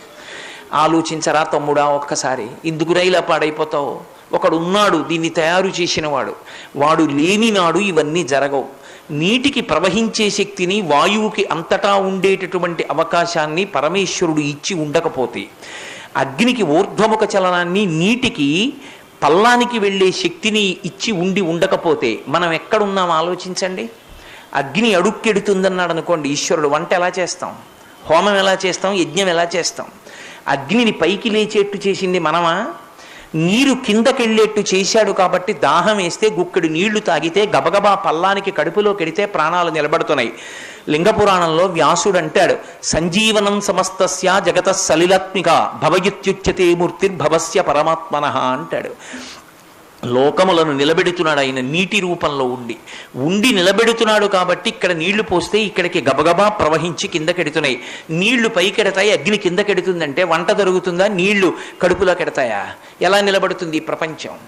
గాలి అంతటా ఉండదు, కొన్ని చోట్లే ఉంటుంది. గోదావరి ఒక చోటే ప్రవహిస్తున్నట్లు, రాజమండ్రిలో ఉన్న గోదావరి కాకినాడలో లేనట్టుగా గాలి కూడా కొన్ని చోట్లే ఉంటుందని ఈశ్వరుడు అని ఉంటే ఇవాళ మనం ఇన్ని చోట్ల కాపరాలు చేసి ఉండేవాళ్ళమా? గాలి ఎక్కడుందో అక్కడే ఇన్ని కోట్ల మందిమి ఉండి తొక్కిసలాటల్లో ఎంతమంది పడిపోదురు. ఎంత కారుణ్యమూర్తి అయి గాలినంతటా ప్రసరించేటట్టు చేశాడు. ఇవన్నీ చేసింది మీరు కాదు, నేను కాదు. ఒకడున్నాడు, వాడు ఇవన్నీ చేస్తున్నాడు. వాడు ఉన్నాడనడానికి ఆధారమేమి? ఈ విశ్వమే. ఒక ఇల్లుంది, ఇంట్లో దీపం వెలుగుతోంది, మాటలు వినపడుతున్నాయి, తలుపులు వేసున్నాయి. నేను వెళ్ళి తలుపు కొట్టాను, లోపల నుంచి ఇంట్లో ఎవరూ లేరండి అంది పనిపిల్ల. ఇంట్లో ఎవరూ లేరండి అంటే యజమాని లేడు అని గుర్తు. కానీ పనిపిల్ల ఒకటి ఉందిగా లోపల. ఇంట్లో ఉన్నారుగా ఎవరో ఒకళ్ళు. ఇంటిని చూసి ఇంటిలో మాట బట్టి ఇంట్లో ఉన్నారు, ఇప్పుడు లేరేమో కాసేపాకు వస్తారు. ఇంట్లో దీపాల్ని బట్టి, ఇంటి తోరణాన్ని బట్టి, ఇంటి ముందు వాహనాన్ని బట్టి, ఇంట్లో చప్పుడు బట్టి ఇంట్లో ఉన్నారని చెప్పినట్టే ఈ విశ్వము యొక్క పరిణామాన్ని బట్టి, మల్లె పువ్వు విచ్చుకోవడాన్ని బట్టి, బంతి పువ్వు మీద రేఖల్ని అంత అద్భుతంగా కూర్చోపెట్టినటువంటి విధానాన్ని బట్టి, అసలు ఈ శరీరాన్ని తయారు చేసినప్పుడు ఇందులో మూత్రపిండాల్ని పావలా పెట్టి కొనుక్కున్నామా? గుండెకాయని ₹1 పెట్టి తెచ్చుకున్నామా? ఉదారుడై ఆయన సృష్టించాడు. 2 కళ్ళు ఆయన ఇచ్చాడు, చూసే శక్తిని ఆయన ఇచ్చాడు. లోపల ఆత్మగా తానుండి ఆ కాంతి ఇంద్రియముల మీద పడితే ఇంద్రియములు పనిచేస్తున్నాయి. నానా ఛిద్ర ఘటోదర స్థిత మహాదీప ప్రభాభాస్వరం జ్ఞానం యస్యతు చక్షురాదికరణ ద్వారా బహిస్పందతే జానామీతి తమేవ భాంతమను అనుభాత్యే తత్సమస్తం జగత్ తస్మై శ్రీ గురుమూర్తయే నమగిదం శ్రీదక్షిణామూర్తయే అంటారు శంకర భగవత్పాదులు. పరమేశ్వరుడు అన్నవాడు ఒకడు ఉన్నాడు. వాడు ఉన్నాడు కాబట్టి వాడు ఉన్నాడన్నది మొట్టమొదట నమ్మవలసినటువంటి విషయం. వాడు ఉన్నాడు, నేనున్నాను. నా తండ్రి గారిని నేను చూసి ఉండొచ్చు, ఉండకపోవచ్చు. కొంతమందికి చాలా చంటితనంలో తండ్రి గారు వెళ్ళిపోతాడు. అంత మాత్రం చేత తండ్రికి తద్దినం పెట్టడం మానేస్తావా? నీ తండ్రి పరమసత్యం కాబట్టి నీ తండ్రికి తద్దినం పెడతావు నువ్వు ఉన్నంతకాలము కూడా. అలాగే ఈశ్వరుడు ఒకడు ఉన్నాడు. ఈశ్వరుడు ఒకడు ఉన్నాడు అన్నప్పుడు రెండవది ఈ ఉపాధి యొక్క గొప్పతనం.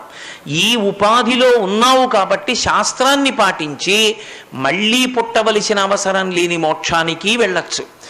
ఈ ఉపాధిలో ఉన్నావు కాబట్టి మనుష్యుడిగా పుణ్యకర్మ చేసి దేవతవి కావచ్చు.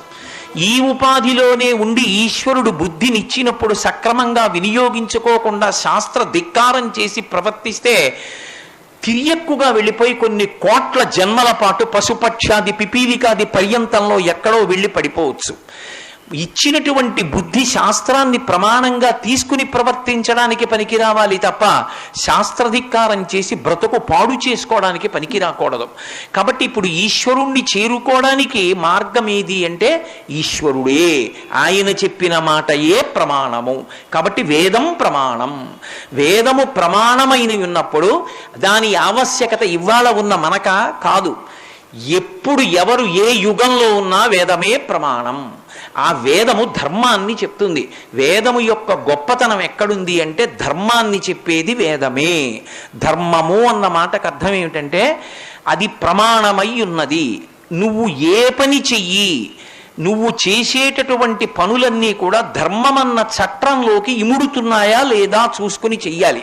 ఎందుచేత అంటే మీరు ఒక్క విషయాన్ని బాగా జ్ఞాపకం పెట్టుకోండి. నేను కొన్ని గంటల ప్రసంగం చెయ్యక్కర్లేదు, ఒక్క మాట చెప్తాను, గుర్తుపెట్టుకోండి. లోకంలో ఎవరు ఏ కర్మ చేసినా సుఖం కోసమే చేస్తారు. సుఖం కోసం చేసేటటువంటి కర్మల వలన సుఖం కలగవచ్చు. కానీ ఏ సుఖాలని మనం పొందామో ఆ సుఖములు అశాశ్వతములై ఉంటాయి, తాత్కాలికములై ఉంటాయి. ఆ సుఖము శాశ్వతమని చెప్పడానికి అవకాశం ఉండదు. కానీ శాశ్వత సుఖాన్ని ఇవ్వగలిగినది ఏది అంటే ధర్మం ఒక్కటే. అందుకే మీరు శ్రీరామాయణాన్ని పరిశీలించండి. అది ఎందుకు వేదోపబృంహణమైంది అంటే రామచంద్రమూర్తి కేవలంగా తనకు కావలసిన పనిని తాను సాధించుకోవాలి అనుకుంటే శ్రీరామాయణంలో 2 కాండలు అక్కర్లేదు. సుందరకాండ, యుద్ధకాండ ఉండవలసిన అవసరం లేదు. కిష్కింధకాండలో ఆయన వాలితో స్నేహం చేసుకుంటే చాలు. వాలి చిటిక వేస్తే రావణాసురుడు తీసుకొచ్చి ఇచ్చేస్తాడు. చచ్చిపోయే ముందు అదే అడిగాడు రాముణ్ణి. నువ్వు నా తమ్ముడు సుగ్రీవుడితో స్నేహం చేశావు. సుగ్రీవుడు బలవంతుడు కాడు. సుగ్రీవుడు రావణుడితో యుద్ధం చెయ్యలేడు. నాకు వాలికి ఒడంబడిక ఉంది. ఏ భోగం అనుభవించినా ఒకడు అనుభవించింది ఇంకోడికి ఇస్తాం. వాలిని నా తోకకి చుట్టి 4 సముద్రాల్లో ముంచాను. వాడికి నేనంటే భయం. నాతో చెలిమి చేసుకుని ఉంటే నీ చిటిక వేస్తే రావణుడు తెచ్చి నీకు సీతమ్మని ఇచ్చేవాడు. నువ్వెందుకు నాతో చెలిమి చేసుకోలేదు, నువ్వెందుకు నన్ను సంహరించావని అడిగాడు. రాముడు ఒక్కటే చెప్పాడు, నీతో చెలిమి చేసుకోకపోవడానికి కారణం ఒక్కటే. నీ తమ్ముని భార్య అయిన రుమని తమ్ముడు జీవించి ఉన్నాడని తెలిసి కూడా నువ్వు నీ భార్యగా అనుభవిస్తున్నావు. వానర జాతికి నియమం ఉంది. తోడ పుట్టినటువంటి వాడు మరణిస్తే తోడ పుట్టిన వాని ఇల్లాలు కోరుకుంటే బ్రతికున్నటువంటి ఆ తోబుట్టువుతోటి భార్యగా వ్యవహరించవచ్చు. కానీ నీ తమ్ముడు బ్రతికున్నాడని నీకు తెలుసు. తెలిసుండి తమ్ముడి భార్య రుమని నీ భార్యగా నువ్వు అనుభవిస్తున్నావు. ధర్మమునందు ప్రధాన దోషము నీ ఎందున్నది. అటువంటి వాడితో నేను స్నేహం చెయ్యను. ధర్మం పోయి సుఖం కలగడం కన్నా కష్టాలు పడి ధర్మమును పట్టుకొని ధర్మం వలన శాశ్వతమైన ప్రయోజనాన్ని పొందుతాను. అందుకని నిన్ను చంపి సుగ్రీవుడితో స్నేహం చేసుకున్నాను. సుగ్రీవుడు ధర్మమునందున్నాడు. ధర్మమునున్న సుగ్రీవుడితో చెలిమి చేసి చాలా కష్టాలు పడినా సీతమ్మని తెచ్చుకుంటాను తప్ప ధర్మము తప్పిన నీతో స్నేహం చేసి మాత్రం సీతమ్మని పొందనన్నాడు. అన్నాడు కాబట్టి త్రేతాయుగం అయిపోయి ద్వాపరయుగం అయిపోయినా కూడా కలియుగంలో కూడా వాడవాడలా రామాలయం కట్టి రామచంద్రమూర్తిని పూజిస్తున్నాం. రామచంద్రమూర్తి పేరు వ్రాయకుండా ఏదీ ప్రారంభం చెయ్యం. శ్రీరాముడి మీద ఒక్క శ్లోకం చదవకుండా ఏ ధార్మిక ప్రవచనం చెయ్యం. ఎందుకంటే రామో విగ్రహవాన్ ధర్మ సాధు సత్యపరాక్రమ. రాశీభూతమైన ధర్మమే రాముడు. ఇది ఎవరో ఋషి చెప్పింది కాదు. అరణ్యకాండలో మారీచుడు చెప్పాడు, ఒక రాక్షసుడు చెప్పాడు, రాముడంటే ఎవరు అనుకుంటున్నావు? రాశీభూతమైన ధర్మం. ధర్మాన్ని పాడు చేసే ప్రయత్నం చేస్తే నశించిపోతాడు. రాముడి జోలికి వెళ్ళిన వాడు నశించిపోతాడు. రాముడి జోలికి వెళ్ళకని చెప్పాడు రావణాసురుడితో. ధర్మమే రక్షణ. తల్లి కౌసల్య దగ్గరికి వెళ్ళి ఎంతో బ్రతిమాలాడు, అమ్మా నేను అరణ్యవాసానికి ఎడతానని. చిట్ట చివరికి తల్లి అనకూడనటువంటి మాట ఒకటి అంది. నీ తండ్రి దశరథ మహారాజు గారు ఎన్నడూ నా మందిరానికి రాడు. ఆయనకి అనురక్తి కనుక కైకా మందిరానికి వెడతాడు. ఇంతకాలానికి ధర్మమూర్తివి, నువ్వు పెద్ద కుమారుడిగా జన్మించావు, నీకు పట్టాభిషేకం అవుతోంది, రాజమాత అని పిలిపించుకుంటానని సంతోషించాను. ఇప్పుడు నువ్వు రాజ్యాన్ని కూడా భరతుడికి విడిచిపెట్టి వెళ్ళిపోతున్నావు. నేను రాజమాతనీ కాను, నీ తండ్రి దశరథుడు నా మందిరానికి రాడు, ఈ పాటి దానికి నేను అయోధ్యలో ఎందుకు, నన్ను నీతో తీసుకెళ్ళిపోంది. ఒక్కటే మాట అన్నాడు రాముడు, భర్తుక్కిల పరిత్యాగో నృశంస కేవలం స్త్రియా సభవత్యన కర్తవ్యం మనసాపి విగర్హితం అన్నాడు. అమ్మా, ఈ లోకంలో ఏ సుఖం కోసమైనా సరే భర్తని విడిచిపెట్టి పక్కకి వెడితే అంతకన్నా సుఖం కలుగుతుందని ఆలోచించిన ఏ స్త్రీ అయినా సరే అసలు స్మరించడానికి, దర్శనం చేయడానికి కూడా యోగ్యురాలు కాదు. అమ్మా, నాకు తండ్రి దశరథుడు, నీకు భర్త దశరథుడు, రాజ్యానికి రాజు దశరథుడు, మనందరం ఆయన ఛత్రఛాయల్లో బతకవలసిన వాళ్ళం. ఆయనని విమర్శించకమ్మా, నేను వినకూడదు, నువ్వు అనకూడదు, నువ్వు భర్తని సేవించవలసిందే, ఇక్కడే ఉండన్నాడు. ఆవిడ తెల్లబోయి ఒక మాట అంది. దీన్ని పెద్దలు ఇప్పటికీ ఒక మాట చెప్తారు. కంచికామకోటి పీఠాధిపత్యం వహించిన ప్రాతస్మరణీయులు అపర శంకర భగవత్పాదులు, పరమశివావతారులు సన్యాస ధర్మాన్ని 100కి 100 పాటించి 96 సంవత్సరముల వయస్సు వచ్చే వరకు భారతదేశాన్నంతటినీ 3 పర్యాయములు పాదచారి అయి పర్యటించిన మహాపురుషులు, రాశీభూతమైన సన్యాస ధర్మము నడిచే దేవుడిని పేర్గాంచినటువంటి మహాపురుషులు, ఎవరి పేరు స్మరించినంత మాత్రం చేత పాపరాశి ధ్వంసమైపోతుందో, ఎవరు నడిచి వెళ్ళిపోతుంటే ద్రవిడ దేశంలో బస్సులు దిగి, కార్లు దిగి, చెప్పులిప్పి కొన్ని వేల మంది రహదారులకు 2 వైపులా పాదాక్రాంతులయ్యారో, ఈ శతాబ్దపు నిజమైన సన్యాసి అని ఈ ధర్మం కాని బౌద్ధ ధర్మానికి చెందిన దలైలామా చేత కీర్తింపబడ్డారో, అటువంటి కంచికామకోటి పీఠాధిపత్యం వహించిన మహాపురుషులు చంద్రశేఖరేంద్ర సరస్వతి మహాస్వామి శ్రీరామాయణంలో 24,000 శ్లోకాల్లో 23,999 శ్లోకములు ఆడవారికి రావచ్చు, రాకపోవచ్చు. ఒక్క శ్లోకం ఆడదానికి రాకపోతే ఈ దేశంలో ధర్మం నిలబడదని చెప్పేవారు.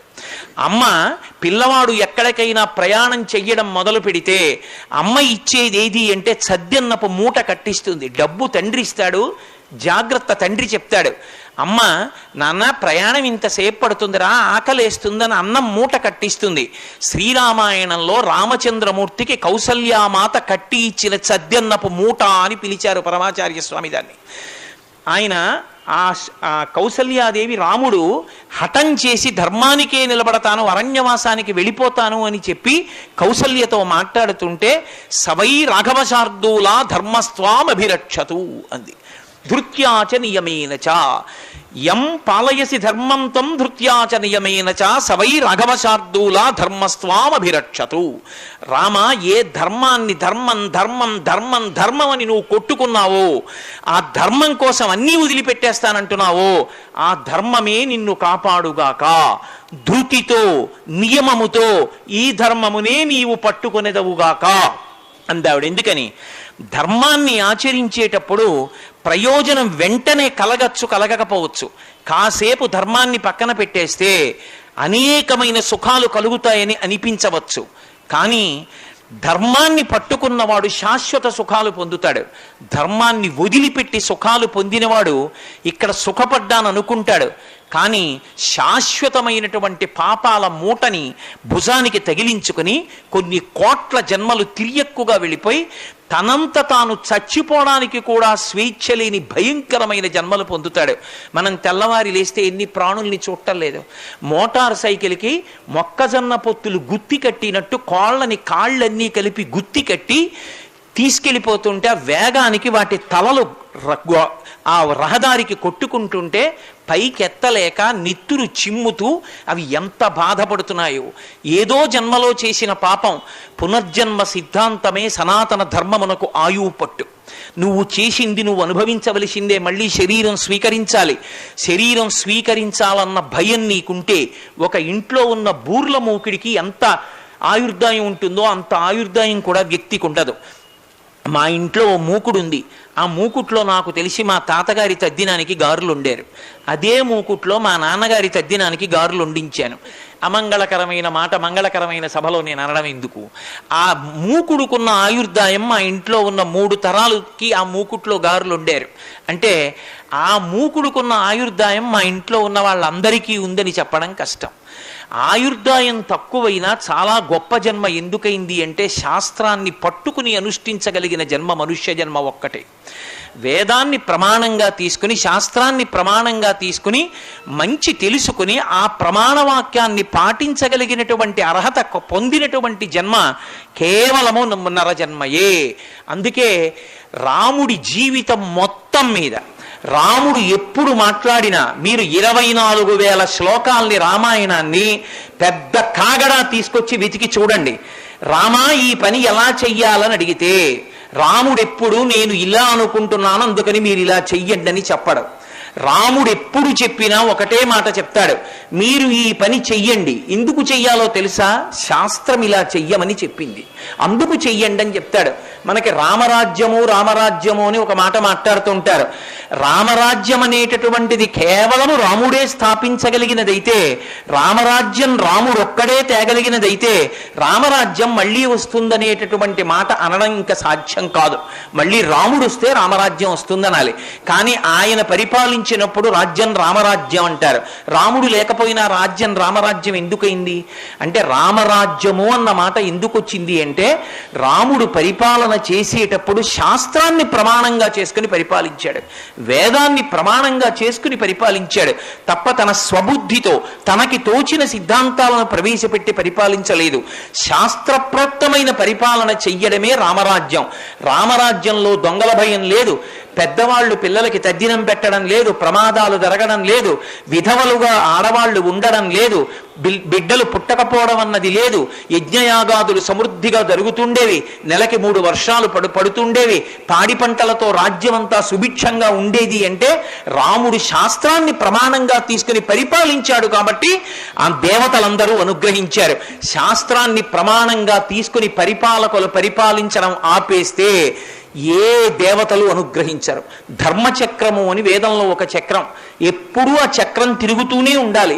ఎక్కడొస్తుంది ఆ ధర్మచక్రం అంటే, మనకి దేవతలు కావలసినటువంటివన్నీ సమకూరుస్తారు. అన్నీ ఏర్పడడానికి ప్రధానమైనటువంటిది ఈ భూమాత. ఈ భూమికి వసుంధర అని పేరు. ఎందుకు వసుంధర అయింది అంటే, సమస్త ఐశ్వర్యము భూమి నుండి వస్తుంది. తినడానికి కావలసినవి భూమిలోంచి వస్తాయి, త్రాగటానికి కావలసిన నీరు భూమిలోంచి వస్తుంది, వెళ్ళడానికి కావలసిన కారు తయారు చేసుకోవడానికి కావలసిన ఇనుము భూమిలోంచి వస్తుంది, కారు నడవడానికి కావలసిన ఇంధనం పెట్రోల్ భూమిలోంచి వస్తుంది. భూమి సమస్త ఐశ్వర్యములకు హేతువై ఉంటుంది. అందుకని వసుంధర అని పేరు. ఎన్ని ప్రాణులు భూమి మీద ఉన్నా భూమికి భారం అన్న మాట ఉండదు. అటువంటి భూమి కూడా ఈ భారాన్ని నేను భరించలేకపోతున్నానని నారాయణమూర్తికి చెప్తుంది. వెంటనే జోక్యం చేసుకోవాలి అంటే, గోరూపాన్ని ధరించి బాధపడితే ఆయన తట్టుకోలేడు కనుక గోరూపంలో వెళ్ళి ఆర్తి పొందుతుంది. భూమి దేన్ని భరించలేదు? బాహ్యంలో ఉండేటటువంటి బరువుని భరించలేనన్న మాట అనదు. ఏది భరించలేదు అంటే పాపాన్ని భరించలేదు. పాపము అన్న మాటకు అర్థం ఏమిటి? పాపము అంటే భగవంతుడు ఎలా బ్రతకమని చెప్పాడో అలా బ్రతకకపోవడమే పాపం. భగవంతుడు భోగములను అనుభవించద్దని చెప్పలేదు. భోగం అనుభవించద్దని భగవంతుడు అని ఉంటే ఆయన కన్నా పైశాచికత్వం ఉన్నవాడు లోకంలో ఇంకోడు లేడు. కళ్ళిచ్చినటువంటి పరమేశ్వరుడు భోగములను చూడమన్నాడు, అనుభవించమన్నాడు. ఒక జలపాతాన్ని చూడొద్దన్నాడా? ఒక పర్వతాన్ని చూడొద్దన్నాడా? ఎక్కడ అందం ఉంటే అక్కడ అందాన్ని చూడొద్దన్నాడా? కానీ చూసేటప్పుడు మనస్సుని మాత్రం అధ్యవసాయంతో సుబుద్ధితో నింపుకొమ్మని చెప్పాడు శాస్త్రం ప్రమాణం చేసుకొని. మాతృవత్పరదారేషు, నీకు ఒక అందమైనటువంటి అతివ కనపడింది, కంచిలో నేను దర్శనం చేసే నా తల్లి కామాక్షి ఇవాళ నాకు దర్శనమివ్వడానికి నా ముందుకొచ్చి ఇలా కూర్చుంది, అది నా తల్లి తేజస్సు అనుకున్నాను అనుకోండి, నేను పైకి ఎక్కుతున్నాను. నా మనసులో దృష్టికోణం మారిందనుకోండి, నేను కిందకి దిగిపోతున్నాను. కేవలం అందుకే మనయేవ మనుష్యానాం కారణం బద్ధమోక్షయో, ఆ మనసు సంస్కరింపబడాలి. ఆ మనసు సంస్కరింపబడినాడు పాపము నుండి విముక్తి పొందాలి అంటే నడవడి ప్రధానం, ఆచారం ప్రధానం. ఆచారము ఎలా ఉండాలి అని చెప్పేటటువంటిదే వేదం. అందుకే వేదము స్పృశించినటువంటి విషయం ఉండదు. వేదము సమస్త విషయాల్ని స్పృశిస్తుంది. అందున ప్రధానంగా ధర్మబోధ అంతా కూడా వేదమే చేస్తుంది. ఆ ధర్మాన్ని మనం ఎంతకాలం పట్టుకుంటామో అంతకాలం మనం భగవంతుడి వైపుకి అడుగులు వేస్తాం. ఆ ధర్మచక్రం తిరగాలి. దేవతలు మనకి కావలసినవన్నీ ఇస్తారు, మనం దేవతలకి అన్నం పెట్టాలి. అన్నం పెట్టాలంటే మనం అగ్నికార్యం చేసి, మనం హోమం చేసి, హోమంలో హవిస్సుని సమర్పించాలి. హోమంలోకి హవిస్సుని సమర్పించడం అంటే అగ్నిని రగల్చి అందులోకి తీసుకెళ్లి ఏదో పదార్థాన్ని వేసేస్తానో, ఆవు నెయ్యి వేసేస్తానంటే దేవతలు స్వీకరించరు. దానికి ఒక మధ్యలో ఒక ప్రధానమైనటువంటి ఉపకరణం ఒకటి ఉంటుంది. నేను అన్నం తినేశాను అనుకోండి, అన్నం తినేసి కడుపులోకి వెళ్ళిపోయినంత మాత్రాన అది జీర్ణమైపోయినట్టు కాదు. కడుపులో ఉండేటటువంటి జీర్ణక్రియ సక్రమంగా పనిచేసి లోపల ఉన్నటువంటి సారాన్నంతటినీ కూడా నా కడుపు గోడలలో ఉండేటటువంటి ప్రేగులు లాక్కుని పిప్పిని విడిచిపెడితే తిన్న పదార్థము నేనయ్యాను, సారము నేనయ్యాను. అలాగే దేవతలు ఒక పదార్థాన్ని బుచ్చుకోవాలి అంటే యాగశాల వేసినంత మాత్రం చేత దేవతలు రారు. యాగశాల వేసి హోమవీధి కట్టి అందులో అగ్నిని రగల్చినటువంటి అగ్నిలో హవిస్సుని ఇచ్చి ఆజ్యాన్ని, ఆవునీతిని వేస్తున్నప్పుడు వేదంలో చెప్పినటువంటి సుస్వరమైనటువంటి మంత్రము ప్రధానమై ఉంటుంది. ఆ మంత్రంతో పిలిచినప్పుడు దేవతలు వస్తారు తప్ప, లేకపోతే దేవతలు చెయ్యి చాపి పుచ్చుకోవలసిన అవసరం లేదు. అగ్నిహోత్రుడు దేవతలు తినడానికి వీలైన రీతిలో దానిని పచనం చేస్తాడు, చేసి తీసుకెళ్లి దేవతలకు అందిస్తాడు. దేవతలు తినాలి అంటే ఆధారం ఎక్కడున్నది అంటే వేదమంత్రమునందే ఉన్నది. అందుకే మీరు ఒక మాట గమనించండి, అసలు ఏ విశ్వాసమునందు కూడా అగ్ని ద్వారా దేవతలను తృప్తిపరుచుట అనేటటువంటి ప్రక్రియ లేనే లేదు. ఏ విశ్వాసమునందు కూడా అగ్నిని రగల్చి మంత్రభాగంతో స్వాహాకారంతో పిలిచి దేవతలకి ఇస్తే దేవతలు పుచ్చుకుని తృప్తిపడి మనకి కావలసినవి ఇచ్చి తీరుతారు. కాబట్టి మంత్రభాగంతో అగ్ని ద్వారా దేవతలకు ఇచ్చి దేవతలను తృప్తిపరచడం అనేటటువంటి ప్రక్రియ వేదమంత్రముల ద్వారా ఉన్నటువంటి ఏకైక ధర్మము సనాతన ధర్మం ఒక్కటే. ఇంకా ఎందులోనూ అగ్ని కార్యం లేదు. అగ్ని ద్వారా దేవతలను తృప్తిపరచడం అనేటటువంటి ప్రక్రియ లేనే లేదు. అందుకే సమస్త భూమండలానికి కూడా భారతదేశం పూజ గది లాంటిది. పూజ గదిలోనే పూజ చేస్తాం, ఇక్కడే యజ్ఞయాగాది క్రతువులు చేస్తాం. ఇక్కడ చేసిన యజ్ఞయాగాది క్రతువుల వలన భూమండలం అంతా సస్యశ్యామలంగా ఉంటుంది. పూజ గదిలో కూర్చుని నువ్వు చేసిన అనుష్ఠానం నీకు నీ వారికి ఎక్కడున్నా రక్షణ ఇచ్చినట్టు, నువ్వు ఇక్కడ ఈ దేశంలో చేసినటువంటి యజ్ఞయాగాది క్రతువులే ఈ భూమండలంలో ఎక్కడెక్కడ ఏ దేశంలో ఉన్న వాళ్ళు కూడా సంతోషంగా ఉండడానికి కారణమవుతాయి. అంత గొప్ప దేశము, అంత గొప్ప ప్రమాణము ఉన్నది ఒక్క ఈ భారతదేశంలోనే. అటువంటి వేదం ప్రమాణంగా వేదము యొక్క ఆవశ్యకత ఇవ్వాలేమిటి? ఎప్పుడూ కావాలి. ఎవరు ఎక్కడ ఎప్పుడు సుఖంగా ఉండాలని కోరుకోరు. ఎవరు ఎక్కడ ఎప్పుడు సుఖంగా ఉండాలన్నా వేదమే ప్రమాణం, వేద మంత్రమే ప్రమాణం. ఆ మంత్రం ద్వారా, స్వాహాకారం ద్వారా ఇస్తేనే దేవతలు పుచ్చుకుంటారు. పుచ్చుకున్న దేవతలు పుచ్చుకోవాలి అంటే వాళ్ళు రావాలా వద్దా? వాళ్ళు వచ్చి కూర్చుంటే కదా. ఇప్పుడు వేద పండితుల్ని సత్కరిస్తాం అన్నారనుకోండి, వేద పండితులు ఇక్కడికి వస్తే కదా సత్కరించడం. వాళ్ళు అసలు ఇక్కడికి రాకుండా సత్కారం ఎలా చేస్తారు మీరు? వాళ్ళు ఇక్కడికి వచ్చారు కాబట్టి సత్కారం. కోటేశ్వరరావు గారు ఉపన్యాసం కావాలంటే కోటేశ్వరరావు రావాలి. కోటేశ్వరరావు రాకుండా కోటేశ్వరరావు ఉపన్యాసం ఎలా నడుస్తుంది? దేవతలు రాకుండా దేవతలకు హవిస్సు ఎలా ఇస్తారు? మీరు హవిస్సు ఇస్తానని సంకల్పం చెయ్యగానే, యాగశాల వేసి హోమానికి వేది సిద్ధం చెయ్యగానే దేవతలు వచ్చి కూర్చుంటారని చెప్తోంది వేదం. ఎందుకని? అందుకని యాగశాలకి ప్రదక్షిణం. యాగశాలకి ప్రదక్షిణం ఎందుకు అంటే దేవతలకి ప్రదక్షిణం చేశావు కనుక. దేవతలకు ఒక లక్షణం ఉంటుంది, వాళ్ళని గౌరవించిన వాళ్ళ కోరిక తీర్చకుండా వాళ్ళు వెళ్ళరు. అందుకే మహాభారతంలో కుంతి సూర్యుణ్ణి పిలిచినంత మాత్రం చేత నాకేం వద్దన్నా వెనక్కి వెళ్ళలేదు, కొడుకునిచ్చి వెళ్ళిపోయాడు. అది దేవతా ధర్మం, ఎవరి ధర్మం వారిది. అటువంటి దేవతలు వచ్చి కూర్చుంటారు. మనకి కనపట్టలేదేమండి అంటే, ఇప్పుడు చూడగలిగినటువంటి శక్తి నీకు లేదు. నేను ఒక టార్చ్ లైట్ వేస్తే ఆ దీపం వంక కొంతసేపు చూడగలను, ఒక నూనె దీపం వంక కొంతసేపు చూడగలను. ఒక పెద్ద దీపాన్ని తీసుకొచ్చి నా ఎదురుగుండా పెట్టారనుకోండి, 10 వీడియో లైట్లు పనిచేశాయనుకోండి, నా కళ్ళు దాన్ని ఎలా చూడగలవు? మధ్యందిన సూర్యబింబాన్ని నేను ఎలా చూడగలను? ఆ తేజస్సుని చూడడానికి కావలసిన శక్తి నా కంటికి లేదు. నా కంటి శక్తి క్షీణించింది కాబట్టే నా కంటికి జోడు వచ్చింది, కళ్ళజోడు పెట్టుకున్నాను. ఒకనాడు మనుష్యులకు ఆ శక్తి ఉండేది. దేవతలు తిరుగుతుంటే దర్శనం చేసేవారు. శ్రీరామాయణ కాలంలో ఋష్యశృంగుడు వచ్చి చెప్పాడు దశరథ మహారాజుతో, ఇష్టింతేహం కరిష్యామి పుత్రియాం పుత్రకారణాత్ అధర్వ శిరసి ప్రోక్తై మంత్రై సిద్ధాం విధానత అన్నాడు. ఏమయ్యా, నీకు కొడుకు పుట్టడానికి పుత్రకామేష్టి చేస్తున్నాను, ఇదిగో ఇష్టికి హోమవేది సిద్ధం చేశాను, రా కూర్చో అన్నాడు.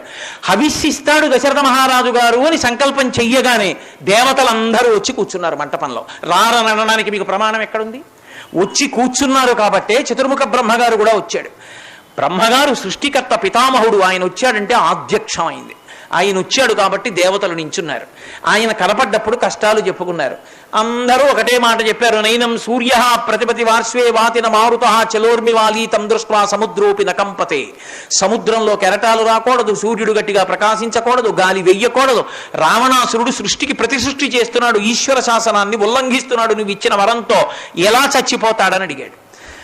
ఇలా చచ్చిపోతాడని ఆయన అనలేదు, ఇంతమంది చేతిలో చచ్చిపోకూడదని వరాలు అడిగాడు. కానీ అసలు నరుడి పేరు నేను ఎత్తనన్నాడు రా రావణాసురుడు అన్నాడు.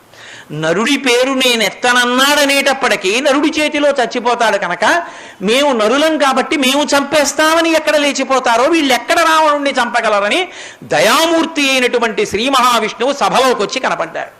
ఒక్కసారి ఏతస్మిన్నంతరే విష్ణు రూపయాతో మహద్యుతి శంఖచక్ర గదాపాణి పీతవాస జగత్పతి. జగత్పతి అయిన రామచంద్రమూర్తి సభామధ్యంలో కనపడి, ధర్మం అంటే అది, మీరు అడిగారు కాబట్టి నేను చంపేస్తాను రావణాసురుణ్ణి అనలేదు, నేను చంపుతాను. ఎందుకు చంపుతానో తెలుసా? హత్వా క్రూరం దురాత్మానం దేవర్షీణాం భయావహం.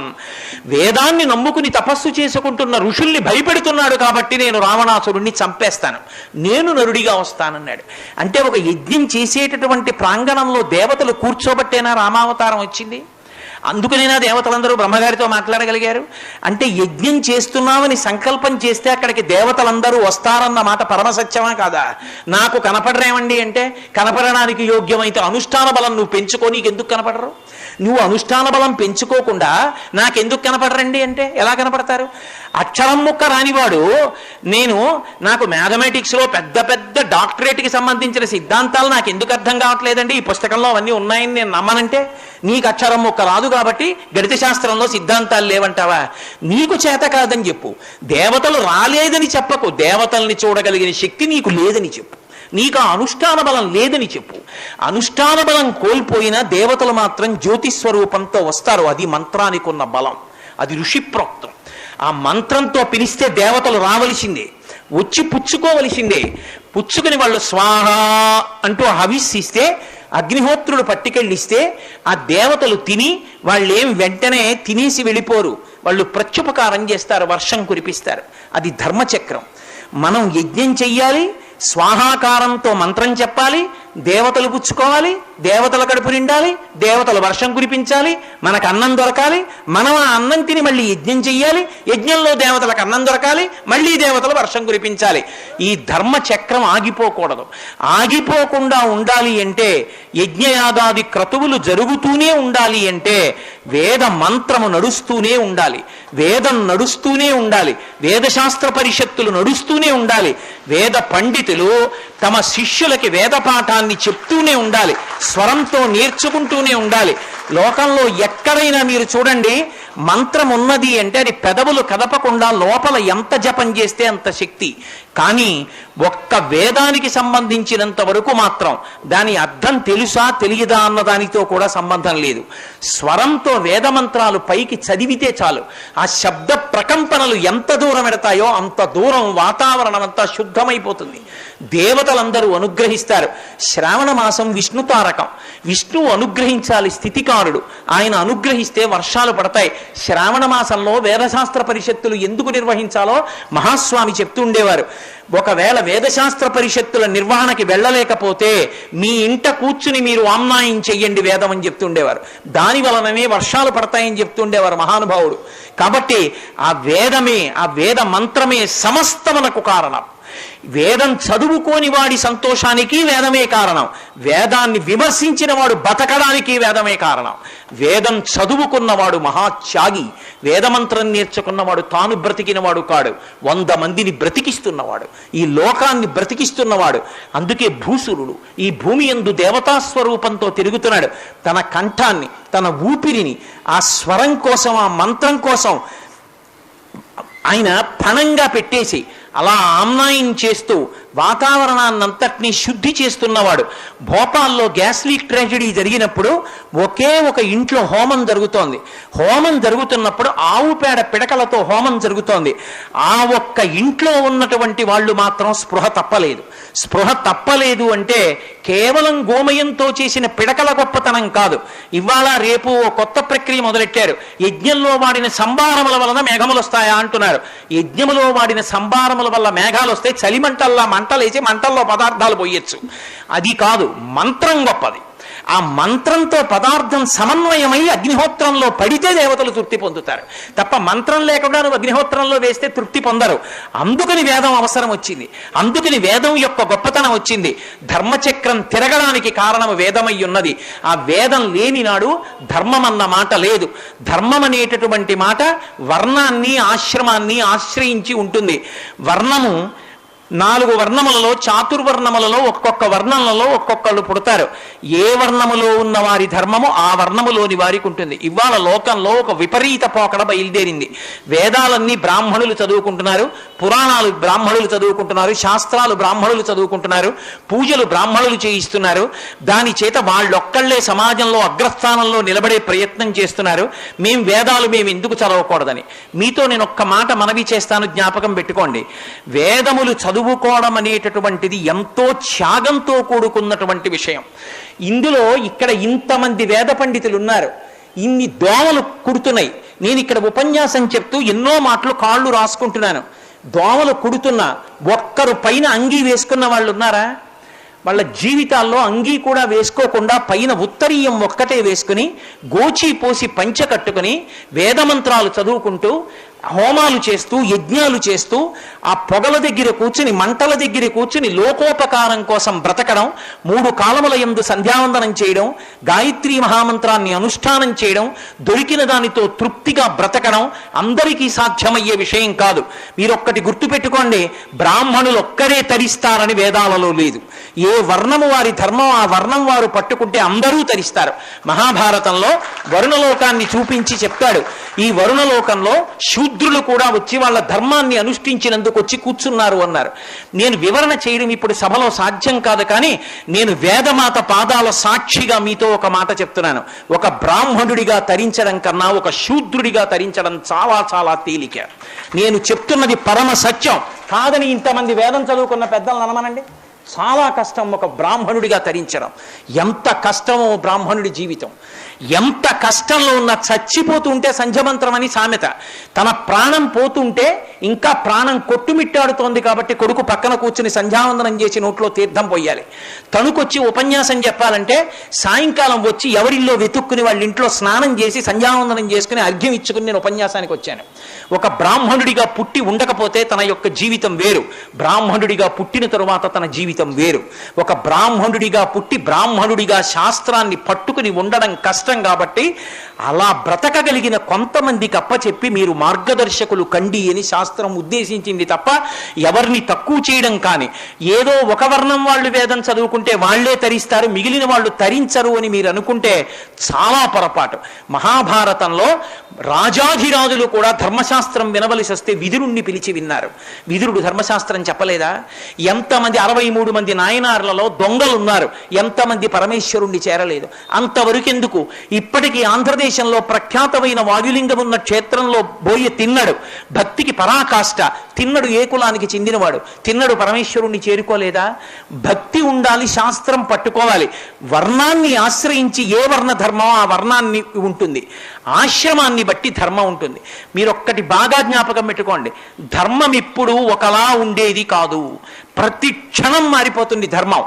కాలాన్ని బట్టి మారుతుంది, తిథిని బట్టి మారుతుంది, తను ఉన్న ప్రదేశాన్ని బట్టి మారుతుంది. నేను ఇక్కడ కూర్చుంటే ఒక ధర్మం, నేను శాస్త్రం తప్ప వేరొకటి మాట్లాడకూడదు, నా బుద్ధికి తోచింది నేను మాట్లాడకూడదు, శాస్త్రంలో చెప్పింది నేను మాట్లాడడానికి భయపడిన నాడు నేను కూర్చోవడానికి సిద్ధపడకూడదు. ఆ ధైర్యం నాకుంటే కూర్చోవాలి.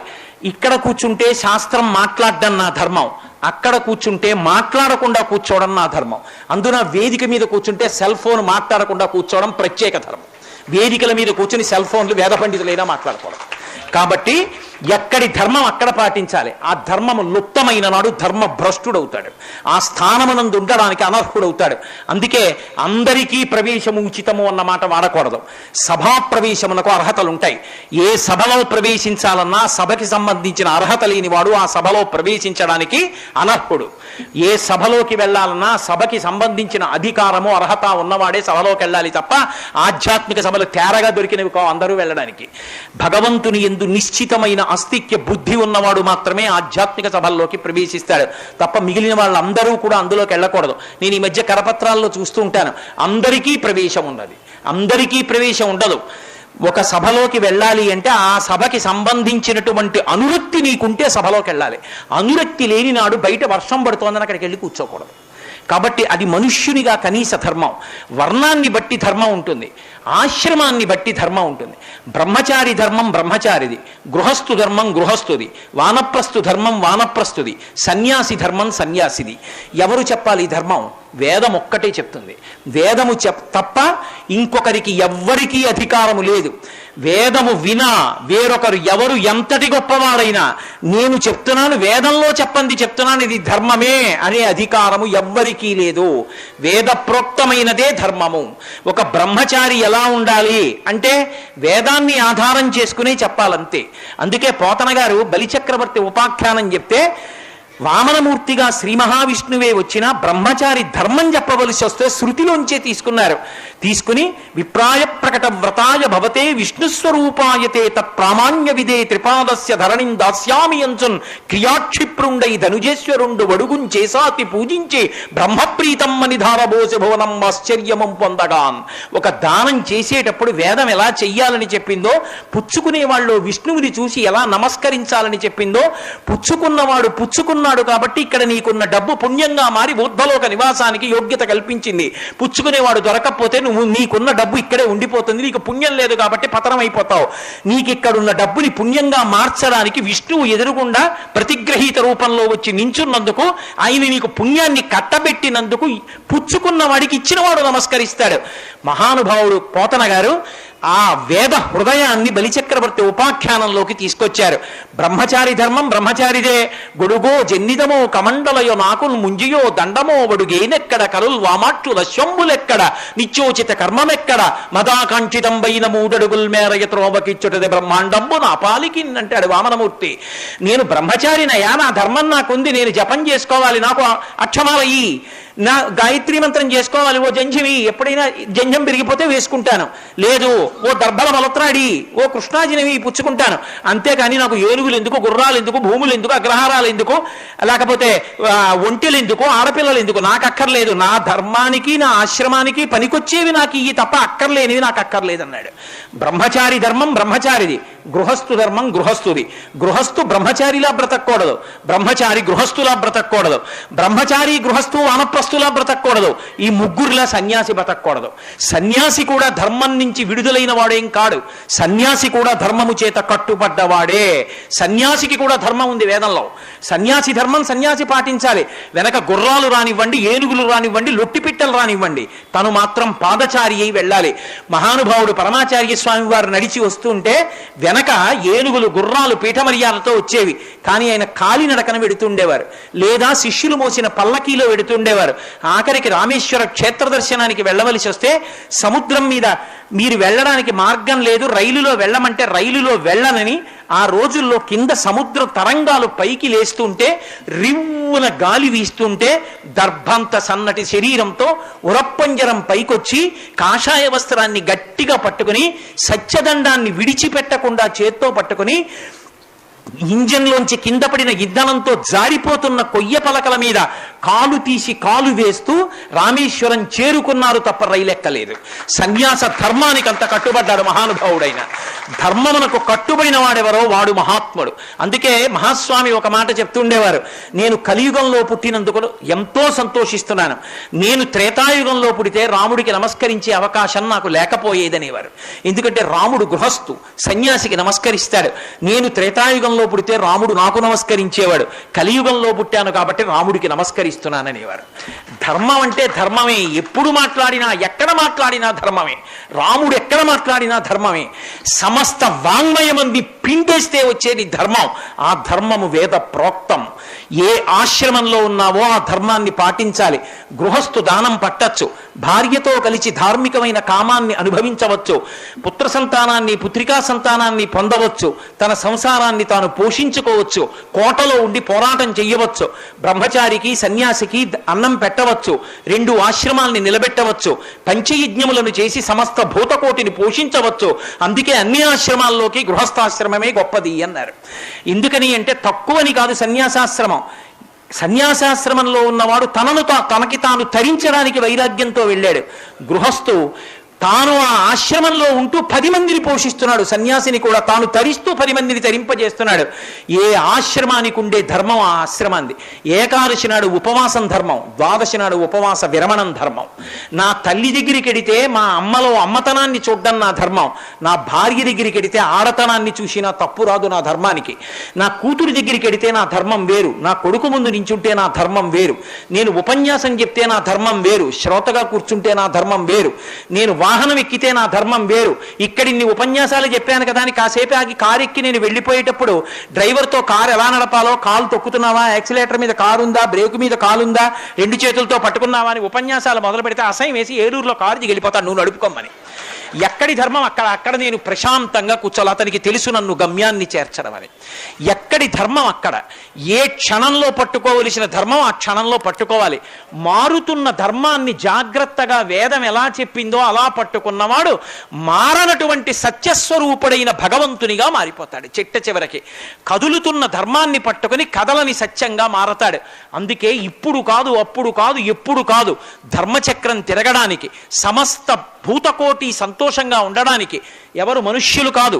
వేదము యొక్క గొప్పతనం ఎక్కడున్నది అంటే శం ద్విపదే శం చతుష్పదే అంటుంది. ఈ మాటలు అనగలిగిన విశ్వాసం ఇంకొకటి లేదు. 2 కాళ్ళున్నవి, 4 కాళ్ళున్నవి అన్నీ సంతోషంగా ఉండాలి. వేదము యొక్క గొప్పతనం ఎక్కడుంది అంటే ఒక స్థాయి ఉన్నవాణ్ణి ఉద్ధరించడం కాదు, ఏమీ చేత కాని వాణ్ణి రామనామం చెప్పరా పైకొస్తా ఉంటుంది.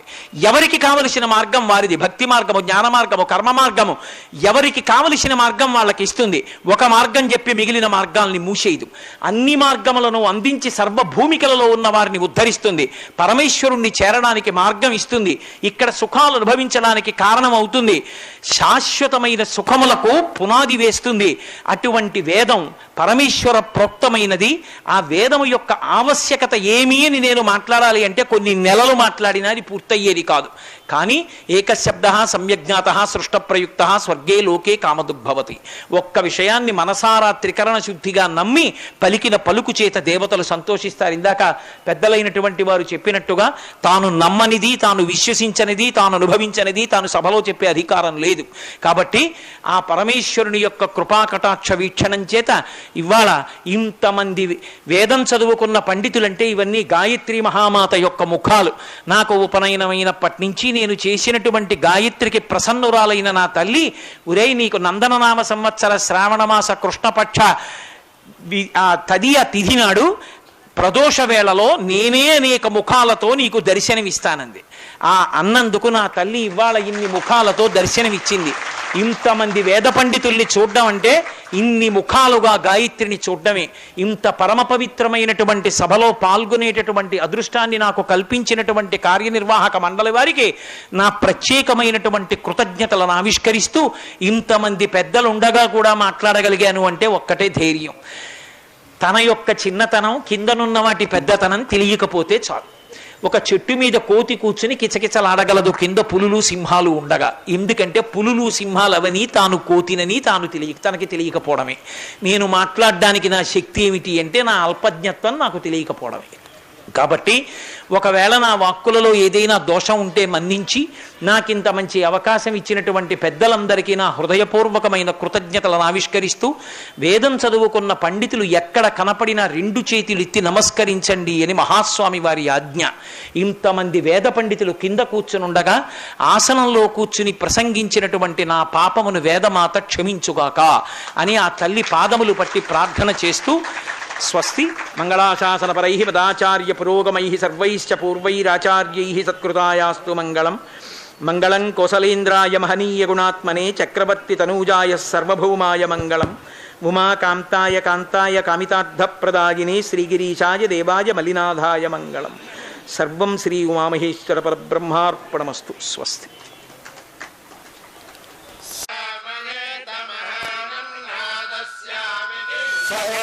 సహేతావశ్వమేధే మహిమానౌ గృహీతా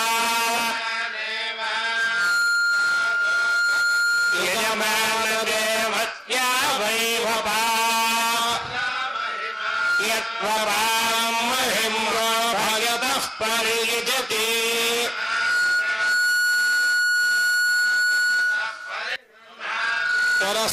పరస్తాత్ స్వాహాకారా వా అన్యే దేవా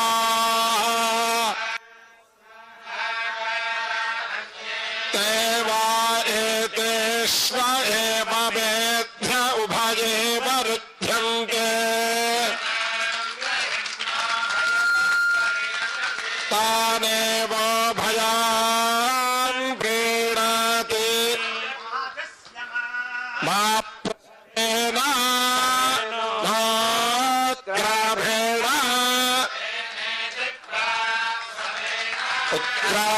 ఉగ్రాభేణోదు ఉదగ్రభేదు అథ సపత్నాన్ ఇంద్రవే నిగ్రాభేణాధరాన్ అధరాగో అకః